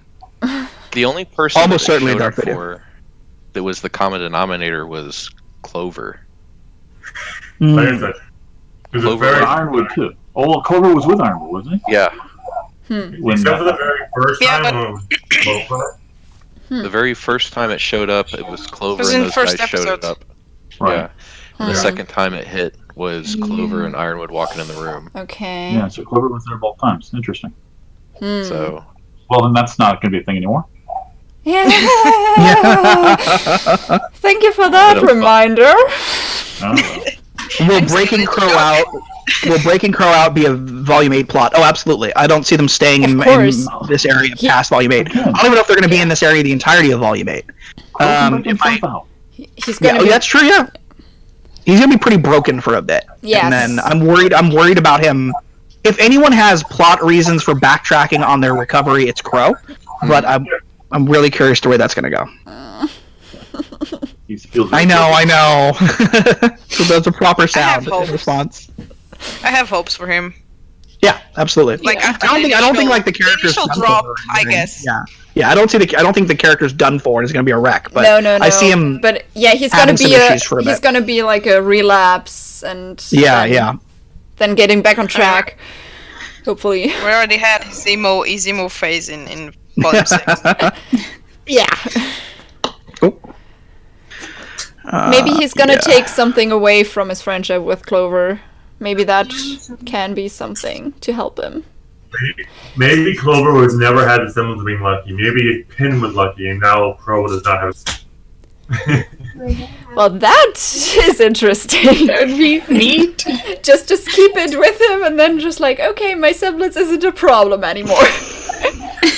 Gigata says, "I feel so bad for Crow." Same. He Yeah. has had a rough time of it. We want him happy. Agreed. Andy Ross says, "I have hopes that Robin will be a major impact on how well Crow rebounds." Yeah, I think so too. Absolutely. And you could see that kind of in that last scene with them when she was like, she comforts him. Yeah. Yeah, I really want to see that. Not as like a ship. I just mean I want to see as that friendship, development. basically. Yeah. Friendship. Yeah. Question here from Burncore: will Penny be the new P in Juniper? Oh, I got that. I got that as a YouTube comment on my reaction too. Like Penny being the new P. Yeah. I heard that, and I also heard Pine. Or Oscar Pine. Yeah, being the other that P. was beforehand, and now, kind of since Penny's with I them. usually call it Junior with Oscar, but I was a fan of Orange, like Orange. But it would mean Oscar. It would mean Oscar's team leader, yeah. Yeah, I know, doesn't really work. But still. I don't think Little baby. You don't think what? Penny is too Ruby and her BFF. And I think it'd be too much power to have a maiden have lose them permanent. And second, I think once they leave Atlas, Penny will stay behind to take care of Atlas. She's the protective When they mantle. move on to that, Yeah. Or she's going to get offed. I mean, it's possible. Not again. The problem is this time if it happens, it's gonna be permanent that time. I think. Well, unless there's that theory that Pietro says he can't bring her back, but what if Jean boosts Pietro's aura so that Pietro can? Yeah, I was talking about that with a friend too. Like, does this work or is it something different? Because it's not like a depleted aura; it's just like actual holes in his aura. So Right. is it like with health points and like losing health points and well, I mean it shows their bars there at least like a bit. Yeah. I mean like necrotic damage. Yeah, necrotic damage. What was that? So Ruby is an isekai. Yeah. Ruby is an isekai, fair enough. I think Robin can prove Crow's innocence, but actually go closer. Die and then, but bring her back a third time, but it would kill him. One of those really sad ones. It's possible, yeah. Yeah, possibly. I don't think Crow's worried right now. I don't think the big concern is proving his innocence about killing. No. him. I don't think that's why he's not in cuffs. He's in mourning because Ironwood told them to arrest him. Yeah. Someone asks, will Raven be back in the future, or is the story over when the girls have to get the powers in the end? Fandom theory, she must be back to die. I think we're definitely going to see her again at some point. And once again, hopefully Ty too. Yes. Great character, need more Ty. Maybe I they'll get a fall in feeling- love again. I get a feeling she's going to have Rekindle the old redemption arc. flame. It'll be episode 3 of Volume 8, they'll be losing, and all of a sudden out of nowhere comes the flaming wide. What were you saying there? What were you saying there, Bruce? Bruce was saying. That I think there's going to be, because it already kind of started, I guess, in a way, or you get the hints of it. I think that Raven's going to get a bit of a redemption arc of some kind. Yeah, absolutely. And it's going to be, but I get the feeling it's going to be one of those bittersweet ones where it's like, awesome, she realized what happened and she's gone. Yeah. Or something like that. If she gets a redemption arc, it will probably be like that. Yeah. Well, if you believe that the 4 girls are going to get the 4 maiden powers in the end, then definitely. If they do that, they should definitely switch it up, and Weiss shouldn't be the Winter Maiden, just because everyone expects Weiss to be the Winter Maiden. I mean, like Ruby, they should Ruby just could rotate be who the gets Winter what. Maiden because Penny has the Winter Maiden power now, and if Penny dies, it would be most likely Ruby she thinks of. Ooh. And Yang would be Spring Maiden just because, I mean, it's Raven. Yeah. What was that, David? Well, maybe see. I always figured that maybe they keep Nora around to be the fourth maiden because let's be honest, if you give Ruby maiden power on top of Silver Eye, it's over. They want unstoppable. Think about this: the four Ruby girls get the maiden powers, and then the rest of Team Juniper are 3 headmasters along with Oscar of the 4. Ooh. I love that. Quick says the P in Juniper really stands for permanently dead. So who do you think will fit the spot now, Oscar or Penny? Is the question. Why? Who was that? Quick. So we can all ban them? I mean, Really? So we can ban them. I like this person. They speak to my dark humor. Oh, my heart.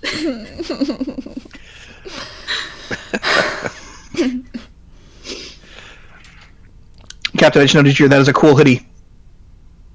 Thank you. Game guy is saying, since Ironwood needs Penny back to the staff, what if he forces Watts to hack Penny and bring her back to him? I don't think you can hack Penny at this point. No. I think she's beyond that point. Yeah. I mean, I think She I have has no a idea, free but I will. think- She has a free will. Yeah. So. you could have hacked her before. It's true. She's independent. Oh yeah, he couldn't hack her before either. Yeah. He had the option. Yeah, they did. Yeah, She's basically a real girl, you know. Yeah. I it think it would fly well with that theme, that arc of hers being able to be hacked. Wasn't she not even hacked originally? No, she wasn't. She wasn't. Yeah, she wasn't. She wasn't at hacked all. to begin with. They No. just Yeah. used her because of the polarity Charismatic. stuff, metal. Yeah, stuff. Yeah. That was the only So thing. they got access to her schematics, but they didn't hack her because she's not. Right. She's a robot, but she's not a machine. You know what I mean? You know She's what I mean? online Yeah. too. Yeah, I don't yeah. think she's online. They Yeah, couldn't the get thing that I'm really worried about is that her maiden powers are going to be too much for her metal body, and that something's going to happen that will destroy her body. Oh god. Oh god. which has happened once before. Someone's talking about how Carrie Miles said that the girls can't become the maidens. I don't know, but I don't know what the reference is. Why? I heard that one before. Yeah, and anytime anybody says something like this can't happen or that can't happen, don't. It doesn't mean that it can't. Just wait. It doesn't mean it can't. They're writers. They're showrunners. They're not going to tell you the big secret. Yeah, they're not going to tell you what's going to happen. We don't know. We don't know how it can be with Ruby because she has silver eyes already. But all the other, there is no rule that they couldn't have it. So Yeah. It's kind of like the MCU. If you ask them to lie to you about what's going to happen, Well, oh no, this character's totally not in the movie, but they're the main character, so they're gonna lie to you if that's what they need to do. most people who aren't in the entertainment industry don't understand that there's these things called non-disclosure. Yes, absolutely. NDRs. So NDAs. even if they know and you ask them, it's no, really, and they give you an actual answer, never bet that that's the answer. yeah, no. Yeah, exactly. And besides of which, writing evolves. You may write a story, several plot points, what you're going to hit, and then find that the characters, which could also screw you sometimes. But just because they said maybe then, no, doesn't mean it won't change. Even in the MCU with Tom Holland and all his slips, I can guarantee the majority of those were very Scripted. purposeful. Yeah, 100% scripted. Like the time people were freaking out because he accidentally leaked the trailer. We did not accidentally leak the trailer. Come on now. Personally, He would not have come back as Spider-Man if he had accidentally leaked the trailer. Yeah, there's personally, I can see Yang becoming the maiden. I don't really see the other ones, just merely for personal choice. Yeah. Of what I would like to see. I wouldn't like to see all of them having the powers. Yeah, no, I wouldn't want that too. Just concentrated in one. I can't think of any specific plot thing they might do other than the story ended with everybody dying. I can't think of any specific thing they do that would be I hate that. Pretty much anything they'll do. I'm really good at kind of rolling with the writing. That's actually not true. There are a lot of things that I don't. But I like to think that I am, but then I'm remembering fairy tale episodes. I'm oh, never mind. I'll straight up tell you I did not like that. But I can't think of anything in particular like that where I'm I can't think of something I don't want them to do. Mm-hmm. But I'm sure I'd know it if I saw it. I just don't well, have don't to like play that. moment. Oh, you Clippers? I said I don't want a captain. Yeah, that's what I'm talking about. Yeah, I'm like I had. Still didn't hear. Yeah, sorry. Go ahead. You want your Captain Planet moment? That's what I don't want. Is with our powers combined, we defeat Salem. It's like, see, I want for them and return them to Oscar. That's a really interesting idea. The powers being returned like is a nice idea, yeah. I like that a lot. Because it basically belongs to him. It's if you buy the idea that literally that Ozma gave the powers to the Right. not that they were given to his children, his three daughters. Right. Well, we could. I'd say after that we re-entitle the show "Small Wonder." So many people are going to get that reference. I know. Half of them are here. There's a show in the 80s about a little girl who was a robot. She lived in like the closet. It was super weird. She was like a robot little girl, like literally lived in the closet. But she's a robot little girl and there was a family. And it was like a sitcom in the 80s called Small Wonder. Okay. I purposely who would laugh. Who would just stare at the screen blankly. We had one TV in the basement of our house. Okay? So I didn't watch anything. We read books. I grew up on a lot of like I'm up there in age and like I watch those things. Like my first TV crush was Punky Brewster. So like when I was a very little kid. So like yeah. And then oddly enough, Gadget from Rescue Rangers, but I'm not gonna go into that. I am very lost in these references. Sorry. I wonder how John's semblance will evolve because there was a brief talk between Vine and John extending about your aura. extending his Extending. aura. Yeah. Maybe an area of effect. I want to know what's going on with RWBY's semblance too, because Harriet mentioned something like that too. Yeah, it's different than just a speed semblance. Does she mean the being into rose petals and like dividing herself and stuff, or is there more to it? Yeah. She has the quantum tunneling semblance. It's basically a slower teleport. Yeah, and you've seen her slower teleport. Yeah, and you've seen her grab and then flower petal with Weiss, so you know that she can. And Aura. Yeah. Oh, yeah. So like, I wonder what that was to Weiss. What was that experience? Bye, Geek Goddess. Thank you so much for the donations and thanks for hanging out. Bye. Did she have to vomit afterwards? Yeah.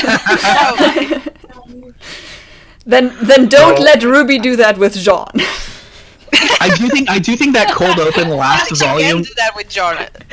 I think that cold open last volume with the train was probably one of the best that they've done. The previous volume, but like the opening with that train was one of the best. Yeah, one of the best they've done. Oh, so good. Just jumping into that. So there are two things being said by Decoder Lifehack in our chat. One is, why does it seem that RWBY can always instantly do the Silver Eyes by Cinder? And the one saying, if you think the maiden can use true magic or what? Do you think that this maiden can use true magic or just elemental like force? We've never seen them do anything outside of elemental attacks. They use Salem and Ozma's magic. They use that magic. The real stuff. And the other one being, why is it that it always seems like no matter what's going on, RWBY can always use the Silver Eye? Because it looked like Salem broke her eye. Yeah, she broke her eye. She broke her. Cinder. Yeah. No, I know that, but I mean, like she broke her, not the power. Yeah, it was kind of this emotional thing. Yeah, because her power has been shown to work when she's at peace, basically. When she's thinking of like good things, is when it works best. So she broke her, but not the power. I mean, we have. Yeah. We have the twisting of the scene. Yeah. Real Grim. Yeah. Because had someone mentioned that, they're like, "Why is if Salem's not afraid of the Silver Eyes? She is. She wasn't there. Yeah, that wasn't Salem. That was a projection. It was like, why doesn't her power not work on the TV? It's because the person on the TV is not there. It's the same thing. The only Grim being there was the jelly. So. Yes. Yeah. It was gone. It was dead. It had been destroyed. Yeah. It was dead. Yeah. Can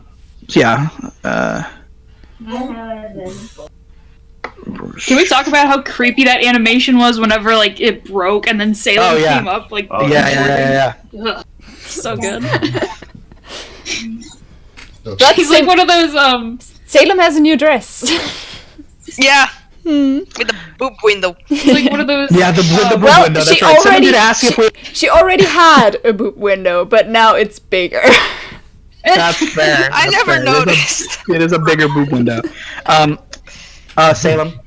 Alcohol. Lord Darth Yoda says V8's beginning is either going to be insane or Richard bangs into the shields and spends the entire volume circling Atlas.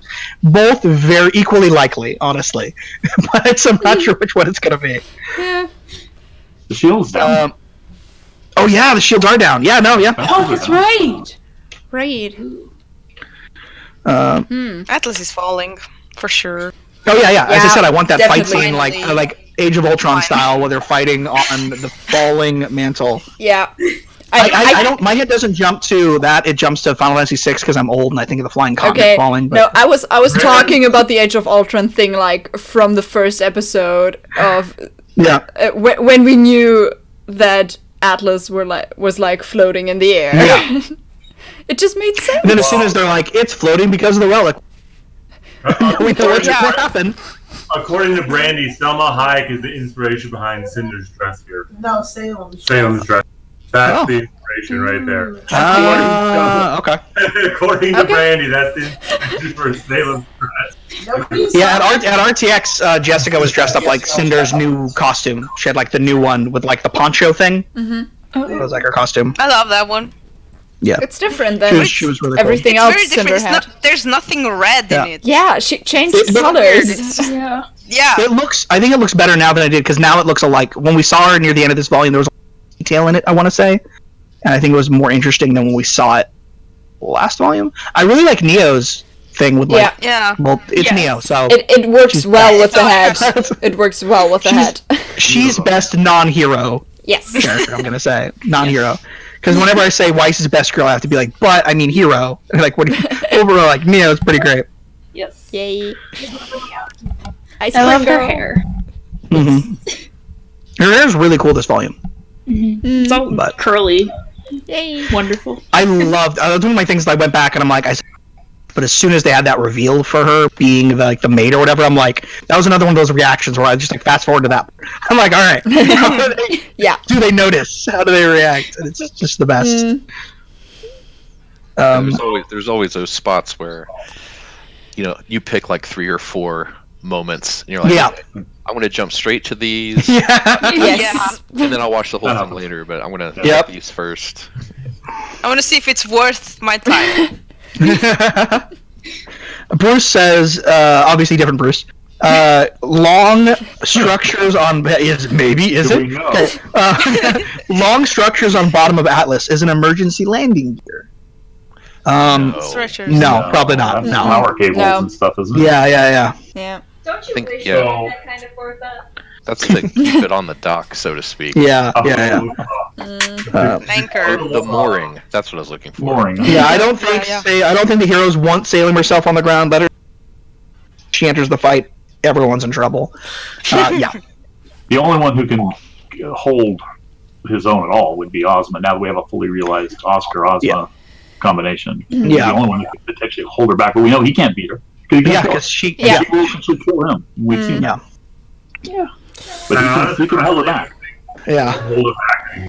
Because the last time they fought full out, their daughters were there, but those he hadn't given his power away yet. Those weren't the maidens. They were like, I always thought they were the inspiration for the maidens later on. Yeah. Since then, he gave his power away, so now I think Salem would kick his butt. Even fully merged together, superpowered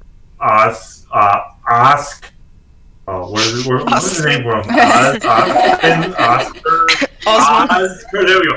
Oscar would still get I'm a firm believer in the thought that the story of the 4 maidens being granted powers is just metaphor, and those daughters really were maidens, and when they died, their spirits went. I did a whole theory video on that.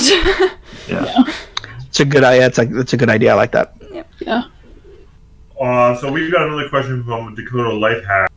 Well, he asked the one about, we already answered if we think, some of us were talking about how the villains will win all next volume.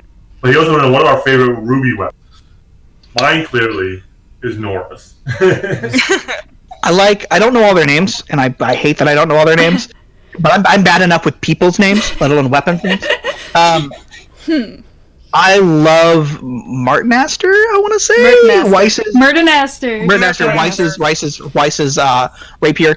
I loved that. I didn't realize in this episode, until this season, I thought that Winter also used a rapier, and it wasn't until the better graphics I realized she used a saber, like an officer's cavalry saber, and I fucking loved it, even though it didn't do anything crazy. I just loved it, especially when she's separated into two weapons. Oh yeah. But for me, it's yeah, exactly. For me, it's Martinaster followed by Crimson Rose, Scarlet Rose, Crescent Rose. Crescent Rose. Thank you. I was wrong both times. Yeah, followed by the scythe. But they're all cool. Like I can't think of a single weapon where I'm like, like at least to the main characters. But yeah. I would want Crescent Rose, but I would probably be better with Blake's weapon personally. But I would suck with all of them. I wouldn't be good with any of them. I'm just saying. Be like the Chibi Jean thing. Yeah, exactly. Clara said she wants all 4 girls, all 4 main girls. And she wants Velvet. Velvet. Velvet is the best. Oh yeah, sorry. Velvet has the best semblance and weapon probably in the entire series. Yes, because it's all of them. Yep. I told you. Yeah. I'll take Coco's weapon personally. Interesting quicks, but cut right through a Grim like that. That's interesting. I don't want that to happen at all. Quick says, new theory. What if RWBY uses Silver Eyes on the Grim? Until not. I really don't want that to happen because I don't need another big thing to be RWBY's fault or to be like, I don't want that at all. I would be out. Sorry, I said earlier that there was nothing I can think of the writers could do that I would. That's it. That's the one right there. That's Silver Eyes on the Grim, and then you cut on the whale, and then the whale falls and crushes Mantle. Oh no! That would piss me off. That would piss me off too. Yeah, I think that one would be a little too big. Remember the Iron One's gun is also a gun. I still want just Penny to get inside the whale and shoot it up from the inside because that would be the most amazing thing to happen, and it would work with the lore. She Captain Marvel it when she flies through the ship. Same thing, yeah. Yay! I need that now. Now I need that. Thank you. But even if she did Silver Eye, when it fall, that's a big whale. Those are some tiny wings. Are we really sure? Maybe like a hot air. Wow. Avalon made a joke I don't think I should repeat on the channel. So why not? Okay, fine. She said, do you know what Iron One's gun's called? I said, what? And she said, puberty. Because it only hits children. And just like... Oh my god. That's my wife for you. So... Alright, that's pretty funny. I like that. That is pretty funny.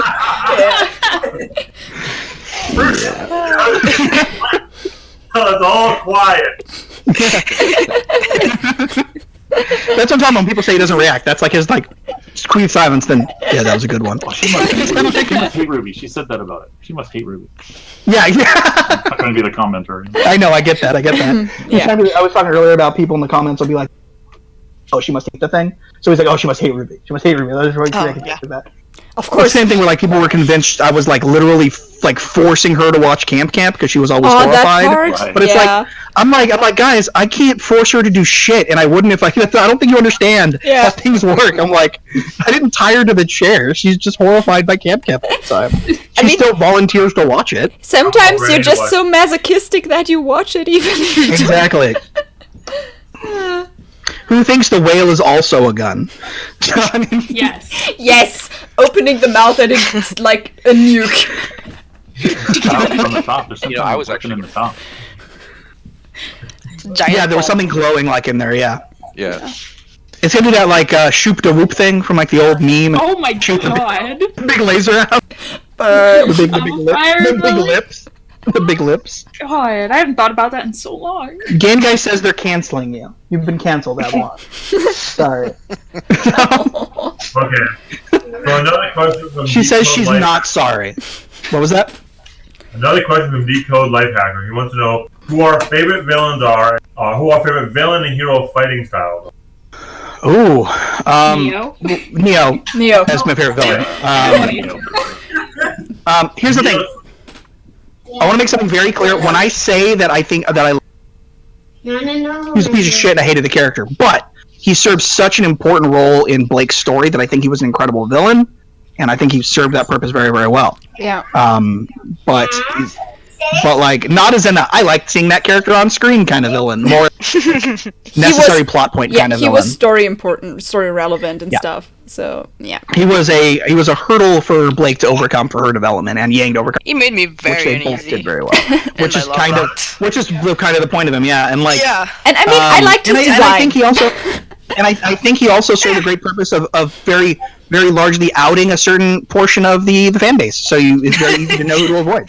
But it's like, it's like reminds me of there's a comic writer named Gail Simone who goes against Gamergate all the time and Comicsgate and all those misogynists, and she did a thing where she was like, "Oh, I finally managed to block all of the Gamergate, all the Comicsgate people on Twitter, just so they all would come out and be like, you didn't block me," and she's like, "Thank you, thank you, thank you." And it's the same thing with Adam stuff, Adam apologists. But it's like, oh, so smart. Thank you for revealing yourself to me. I like him. I'm most likely like I don't like people who want to like apologize for stuff. Like, there's no excuse. There are only explanations. No excuses. Yes, agreed. Yeah, 100%. Yeah. But yeah, Neo is my favorite, and then fighting style and villain. Just answer in one. I also really like Emerald because I think she's a very interesting character, and I really, really want to see where her development goes. I want to see more of her too. I would exclude in my answer Neo and Hazel and Emerald because I don't think they're really villains. I think they're people who are okay. I'm seeing it as antagonistic to the protagonist. Sure. That's how I'm kind of taking. But I love that's how I'm taking Tyrion is fun. Does Mercury count now or not? He's still antagonistic to the main characters. Yeah. So I would definitely say so. And he's less likely to switch over than Emerald. Yeah, okay. Yeah. Because he's kind of in it because he's a piece of shit, but he was abused and he had a lot of problems. Yeah. I get it. But I mean, like, Emerald, meanwhile, definitely you could see last time we saw her that she felt she was in over her head and this isn't what she signed up for. With Mercury, again, no excuses, just explanations. Yeah, That's absolutely. the same thing. But I kind of like his breakdance fighting style, so... Yeah, no, he's a fun character. Real quick, Captain, what's the name of the dog? I gotta know. Noah's adorable. Alright. Oh, hello, Noah. I just need to draw attention to... She's very sleepy. Not Murderface. No, Murderface is upstairs with my parents. Roman was a very entertaining villain. Yeah. Definitely. I think my favorite villain fighting style was actually, I think, Watts, because it was so technical. And I think my favorite hero fighting style is from RWBY Grim Apocalypse with Pure. It's really fun and technical. I like technical fighting. I like fancy. I hope we get... Go ahead.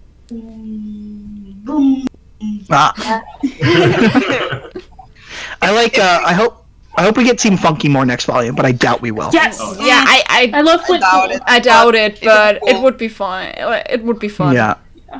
Maybe the end I of was the so volume happy to starts see with- Flint. Yeah. Oh. It was very surprising and very cool to see them. I liked to see how they did the rainbow stuff with Neon in the new animation and stuff. It looked so great. Yeah. I'm always really happy when I get to see, like, I want to see Vacuo stuff mainly because I want to see those teams in these graphics. Yeah. Even if it's just for an episode, I want to see like Velvet and Coco and all the other ones and all those characters in this art style. Definitely. Yeah. It's gonna be. Which one was Scarlet? Was Scarlet the Peter Pan one? Yes. Which one was Peter Pan? Yes, he was. Yeah, Red Okay. Red. Yeah. That's my boyfriend. Well, back to the villain stuff. Is it only villains or because You get that for both. What's your favorite villain and hero fighting? Well, for villains, I would say probably Neo or Watts. Cinder's up there too. But if we go by antagonists, I would go with Raven. Oh yeah. Because she's sorta, gray in the middle. Gray And area. for fighting style, definitely Neo. Ever since Volume 2, ever since she kicked ass. Yeah. I want to hear Avalon's With response to Yang. this real quick. Avalon, favorite antagonist and favorite kind of show. My favorite antagonist. Antagonist, that's right, antagonist. antagonist is romance. Oh, okay. My favorite fighting style is voyeurism. Fair enough. All right. You heard it here first. Her favorite antagonist is romance, and her favorite fighting style is. You cut out. Who was the favorite fighting? She said her favorite antagonist was romance. Yeah. Yes. And her favorite fighting style was voyeurism. Jesus. So, there you go. Heard it here first.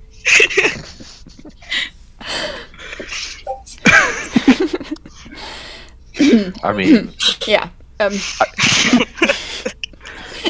Velvet voyeurism. Oh, okay. Velvet is for voyeurism, I guess. Okay. Because she takes photos of makes everything. sense. Yes. Okay. Oh, got it. Okay. Interesting. And what about for romance? I have a gift. Just in general, just romance in general. Okay, my bad. Oh, okay. That wasn't a joke thing. That was just romance in general. Okay. Yep. Romance is gonna destroy us all.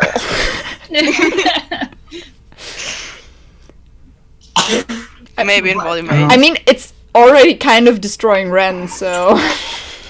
Yep. Someone brought up a good point. I want to see how Sun reacts to Blake and Yang.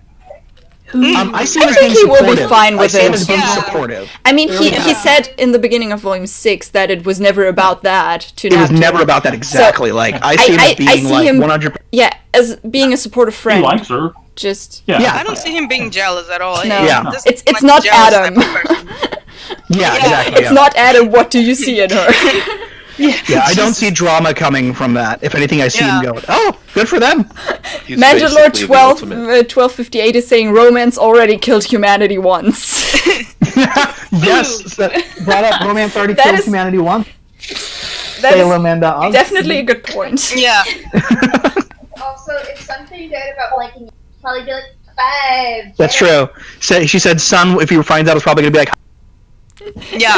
You did probably it. what his reaction's gonna be." Oh, well, he's like a It would be BFF this. sort of It would be Yeah, this. exactly, This exactly. meme like Blake and Yang kind of kissing and I find him in the background. having in the background. Yeah. That would be totally them. He's basically the ultimate wingman anyway. So Yes. Yep. Definitely. Him and Weiss. yeah. Yeah. Yeah, the way he said "bye" it to her at the beginning of Volume 6 makes me think he'd be her. Exactly.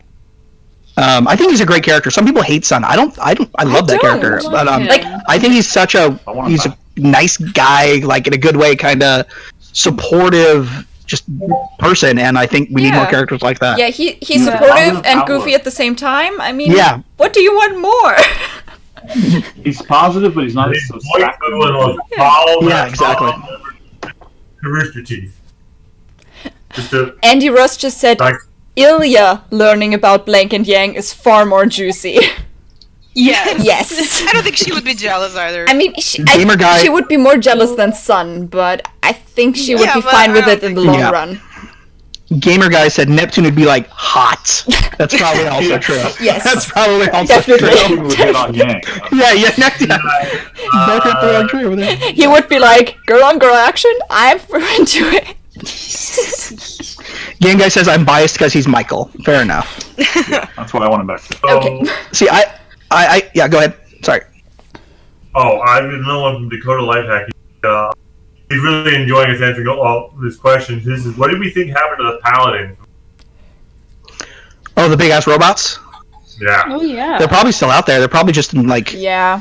They'll probably be deployed. We'll probably see them deployed next episode, Could next be. season, in fully modernized CG, which will be awesome. I mean, I can only assume that like Ironwood would use those. It's just that they probably take a lot of like people behind the scenes controlling them. And But shit. like at the moment, the only way we've seen Ironwood's fleet would be like the air fleet in the air and just evacuation. So we didn't have like any other ground forces in the last volume from Ironwood. So yeah, that's still something that could All happen. on standby.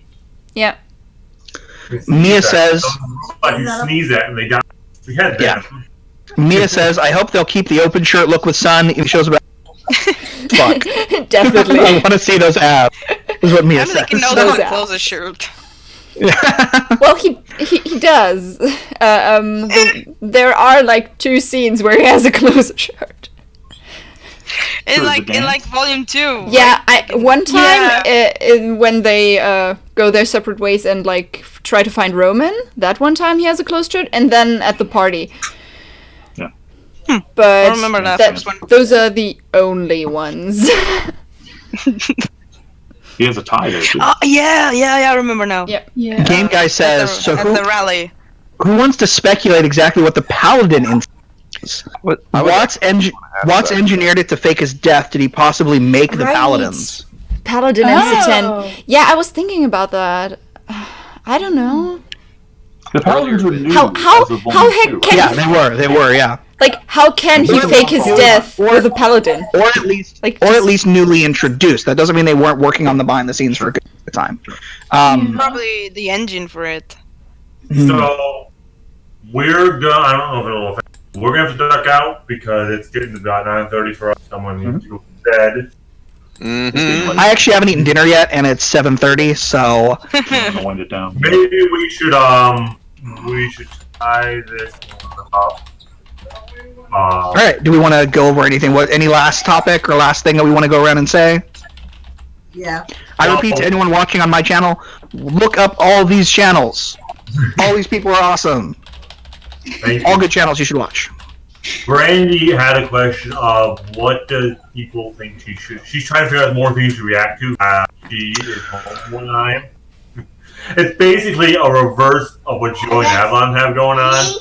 Where she has more time to react than I do. Yeah, that's although most of the shows in our works crazy hours, and I work, so I'm like, oh, time to squeeze in another episode of Harley Quinn or whatever I'm reacting to, and it just makes it easier. By the way, everyone should watch that show; it's great. Sabrina on Volume 3.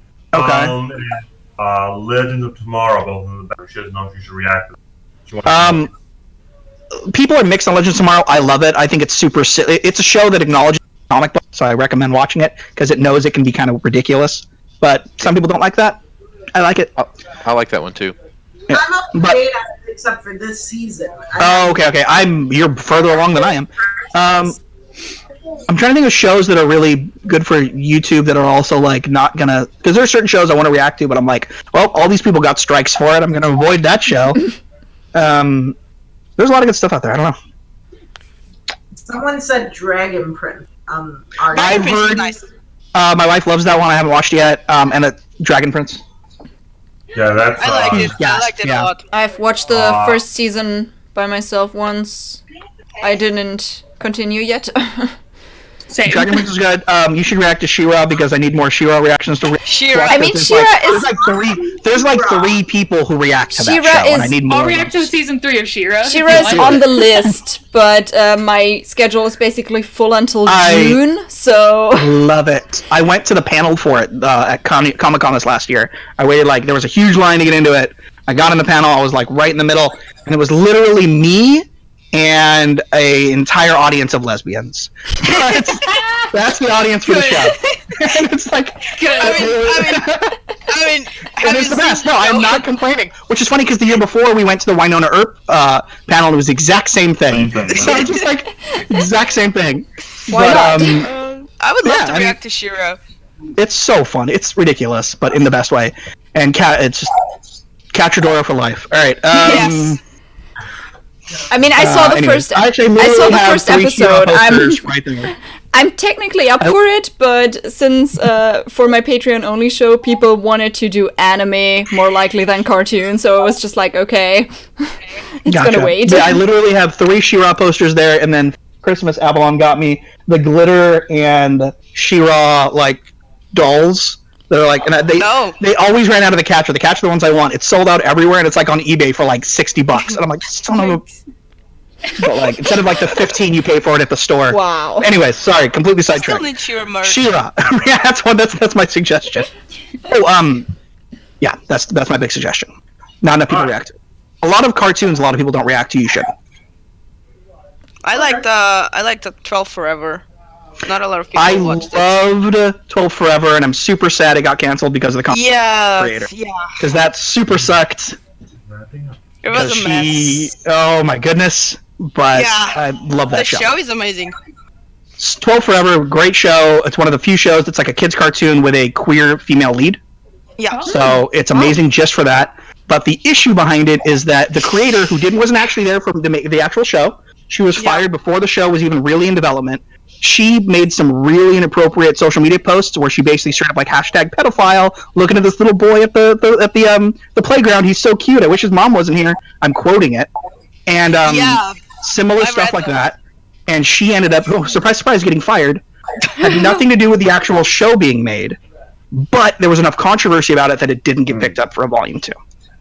Especially which sucks because the show's awesome. The show. Yeah, especially because it's about kids developing and then all that stuff. So it's like.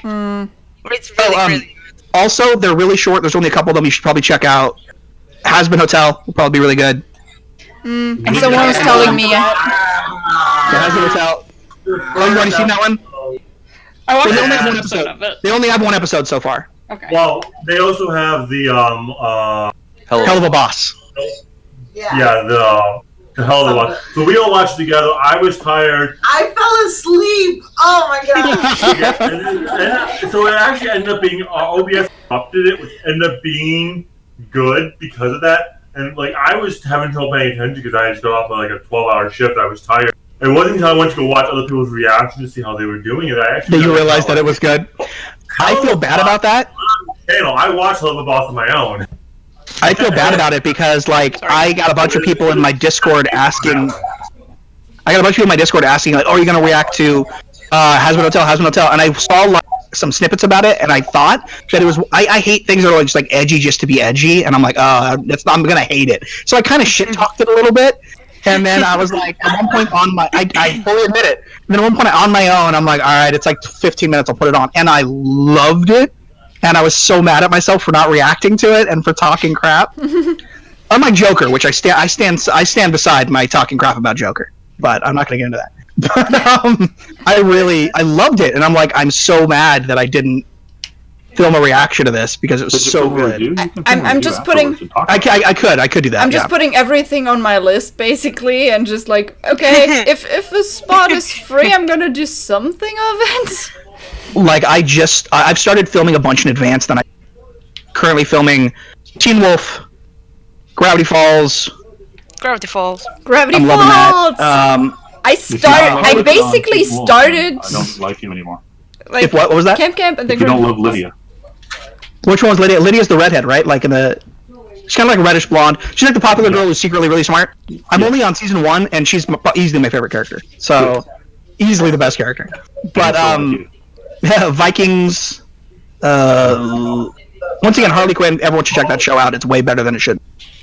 But yeah, we did film a reaction. I have not gotten up yet to the new show they had on YouTube. They're trying the Zoe's Extreme Playlist, the musical comedy. Because apparently I'm hilarious to watching comedy. He's the worst. He like walked out of the room and he's like, "Nope, I'm done." And we're like, "I want to see you not walk out." So I'm getting a lot of comments about, are you guys going to do more of these?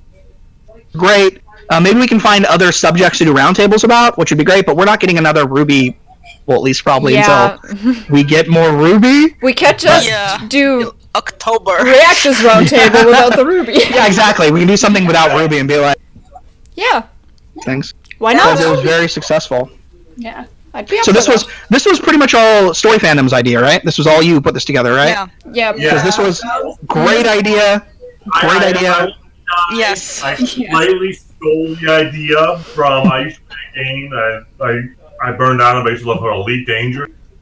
And for a while they were doing all this content. So all the content creators for Elite Dangerous would get together every Friday and do a big group stream, talk about it. I'm like, RWBY's really good. What if we just do about that? Yeah, no, it was a good idea. So anyways, I should dip out and eat. So great talking to everybody. It was great meeting some of you for the first time. Some of you just actually meeting. Hello. Yes. Hi. I know there are several sub-active Discords that if you're not in, you should check out. Yeah, a lot of people are in. I have a Discord now. It's pretty new and it's not very active yet, but if you want to join. Yeah, same And here. then I know that Sirs and Madams has one. I have one. I'll have to check out both of yours. Are they listed under your... Mine is always listed in the descriptions of my videos, so... What about yours? I don't remember if I posted it on my YouTube yet or not, but I can leave a link in here and then I'll post it on my YouTube. Yes, I'm not in the chat though, so I'm in my chat. So we'll find a way. I don't know, but people should check out Discord and keep other groups. A lot of really great communities. Never watched reactions, so it was nice meeting you. That's the kind of way Avalon is. He doesn't really watch reactors unless I make it. I asked David, I'm like, do people really watch people react to stuff? I really don't Yes. understand. I mean, that's not true. The answer is watch other yes. reactors. She's not as into it as I am. Rooster Teeth reacting to murder of birds. That is one of the greatest videos on YouTube. I just watched that, like, not today because it's like almost 5, but yesterday I with love my it. They're friend. like, we're gonna kill him. Like, oh my god. And he's like, oh, Penny, and they're like, oh no, he doesn't know what's gonna happen. It's one of the best. And the end with, we're gonna destroy you with our hugs. That's so cute. Yeah. So there's one particular reactor who's new. Okay. That I've caught his stuff, and he's actually comes from an animation background. Oh yeah. And I think I know who you're talking about. yeah, and he's actually, back in the day, he had actually like met Monty several times. Oh wow. Wow. Stuff like that. And so, but he just decided to randomly have this channel, and it's let's see. It's AG and chill, AEGE ampersand CHILL. AEGE ampersand, and in one word or multiple words? One word. And then chill, CHILL. I see aging chill. Yeah, so it's super funny. Yeah, and he catches everything. Interesting. Like, subscribed. Yeah, he catches everything, and I've like the smallest details that he'll just notice that have to do with animation or plot devices, or he'll make predictions like 3 episodes earlier. Like, I get a feeling that this is going to be important, or for some reason I think that this is a big deal, and it's like that's the entire plot device of the show. Of course, it's a big deal, but he just doesn't know it yet, But yeah, he's a really good one to watch too. So He did miss Blake's fondness. Yeah. Is it actually on the thumbnail? It says, "How did I miss those ears?" Well, yeah, and that's the funny thing is, in one of the previous episodes, he saw the bow move, and he thought it was an animation glitch, and he noticed that. But then fast forward all that time, and he was like, "Oh, wait a minute," I was just double checking that I am in fact subscribed to all your channels. All right. So, all right. Yeah, I know for some of you, I've watched a bunch of ones, so I figured. He's a lot of fun, and he's just getting started. He said something the other day about like, oh, holy crap, there's 7 volumes. So. Well, What did I sign up for? He's not finishing the first, I think. Yeah, he's up to chapter 15. On that note, I am gonna go. So great talking, everybody. Great meeting people who I've just yeah. Yeah. It's almost 5, see and I some of kind of you- have something to do at 1 at like 6. well, like at noon. Oh shit. Buddy. I told them I would be tired. Yeah. You have musicians' hours. Bye. Bye. Bye, everybody. Thanks for coming in the stream. Bye, and bye to all that watch the stream. Yeah, thank you. And I'm gonna have one thing for those that are still there. I'm gonna have a stream next weekend to celebrate 1K subscribers. So if you Awesome. want to join in, and congratulations on 1K subscribers. Thank you. Congrats. I'm gonna still say which time, but just Now you can get 10 cents a month from YouTube. Yeah. okay. That's about how it works. That's it. Bye. Bye. Oh no, he's out. Oh Wait, god, let's I get paid. kind of still have to stop the stream. Okay, bye.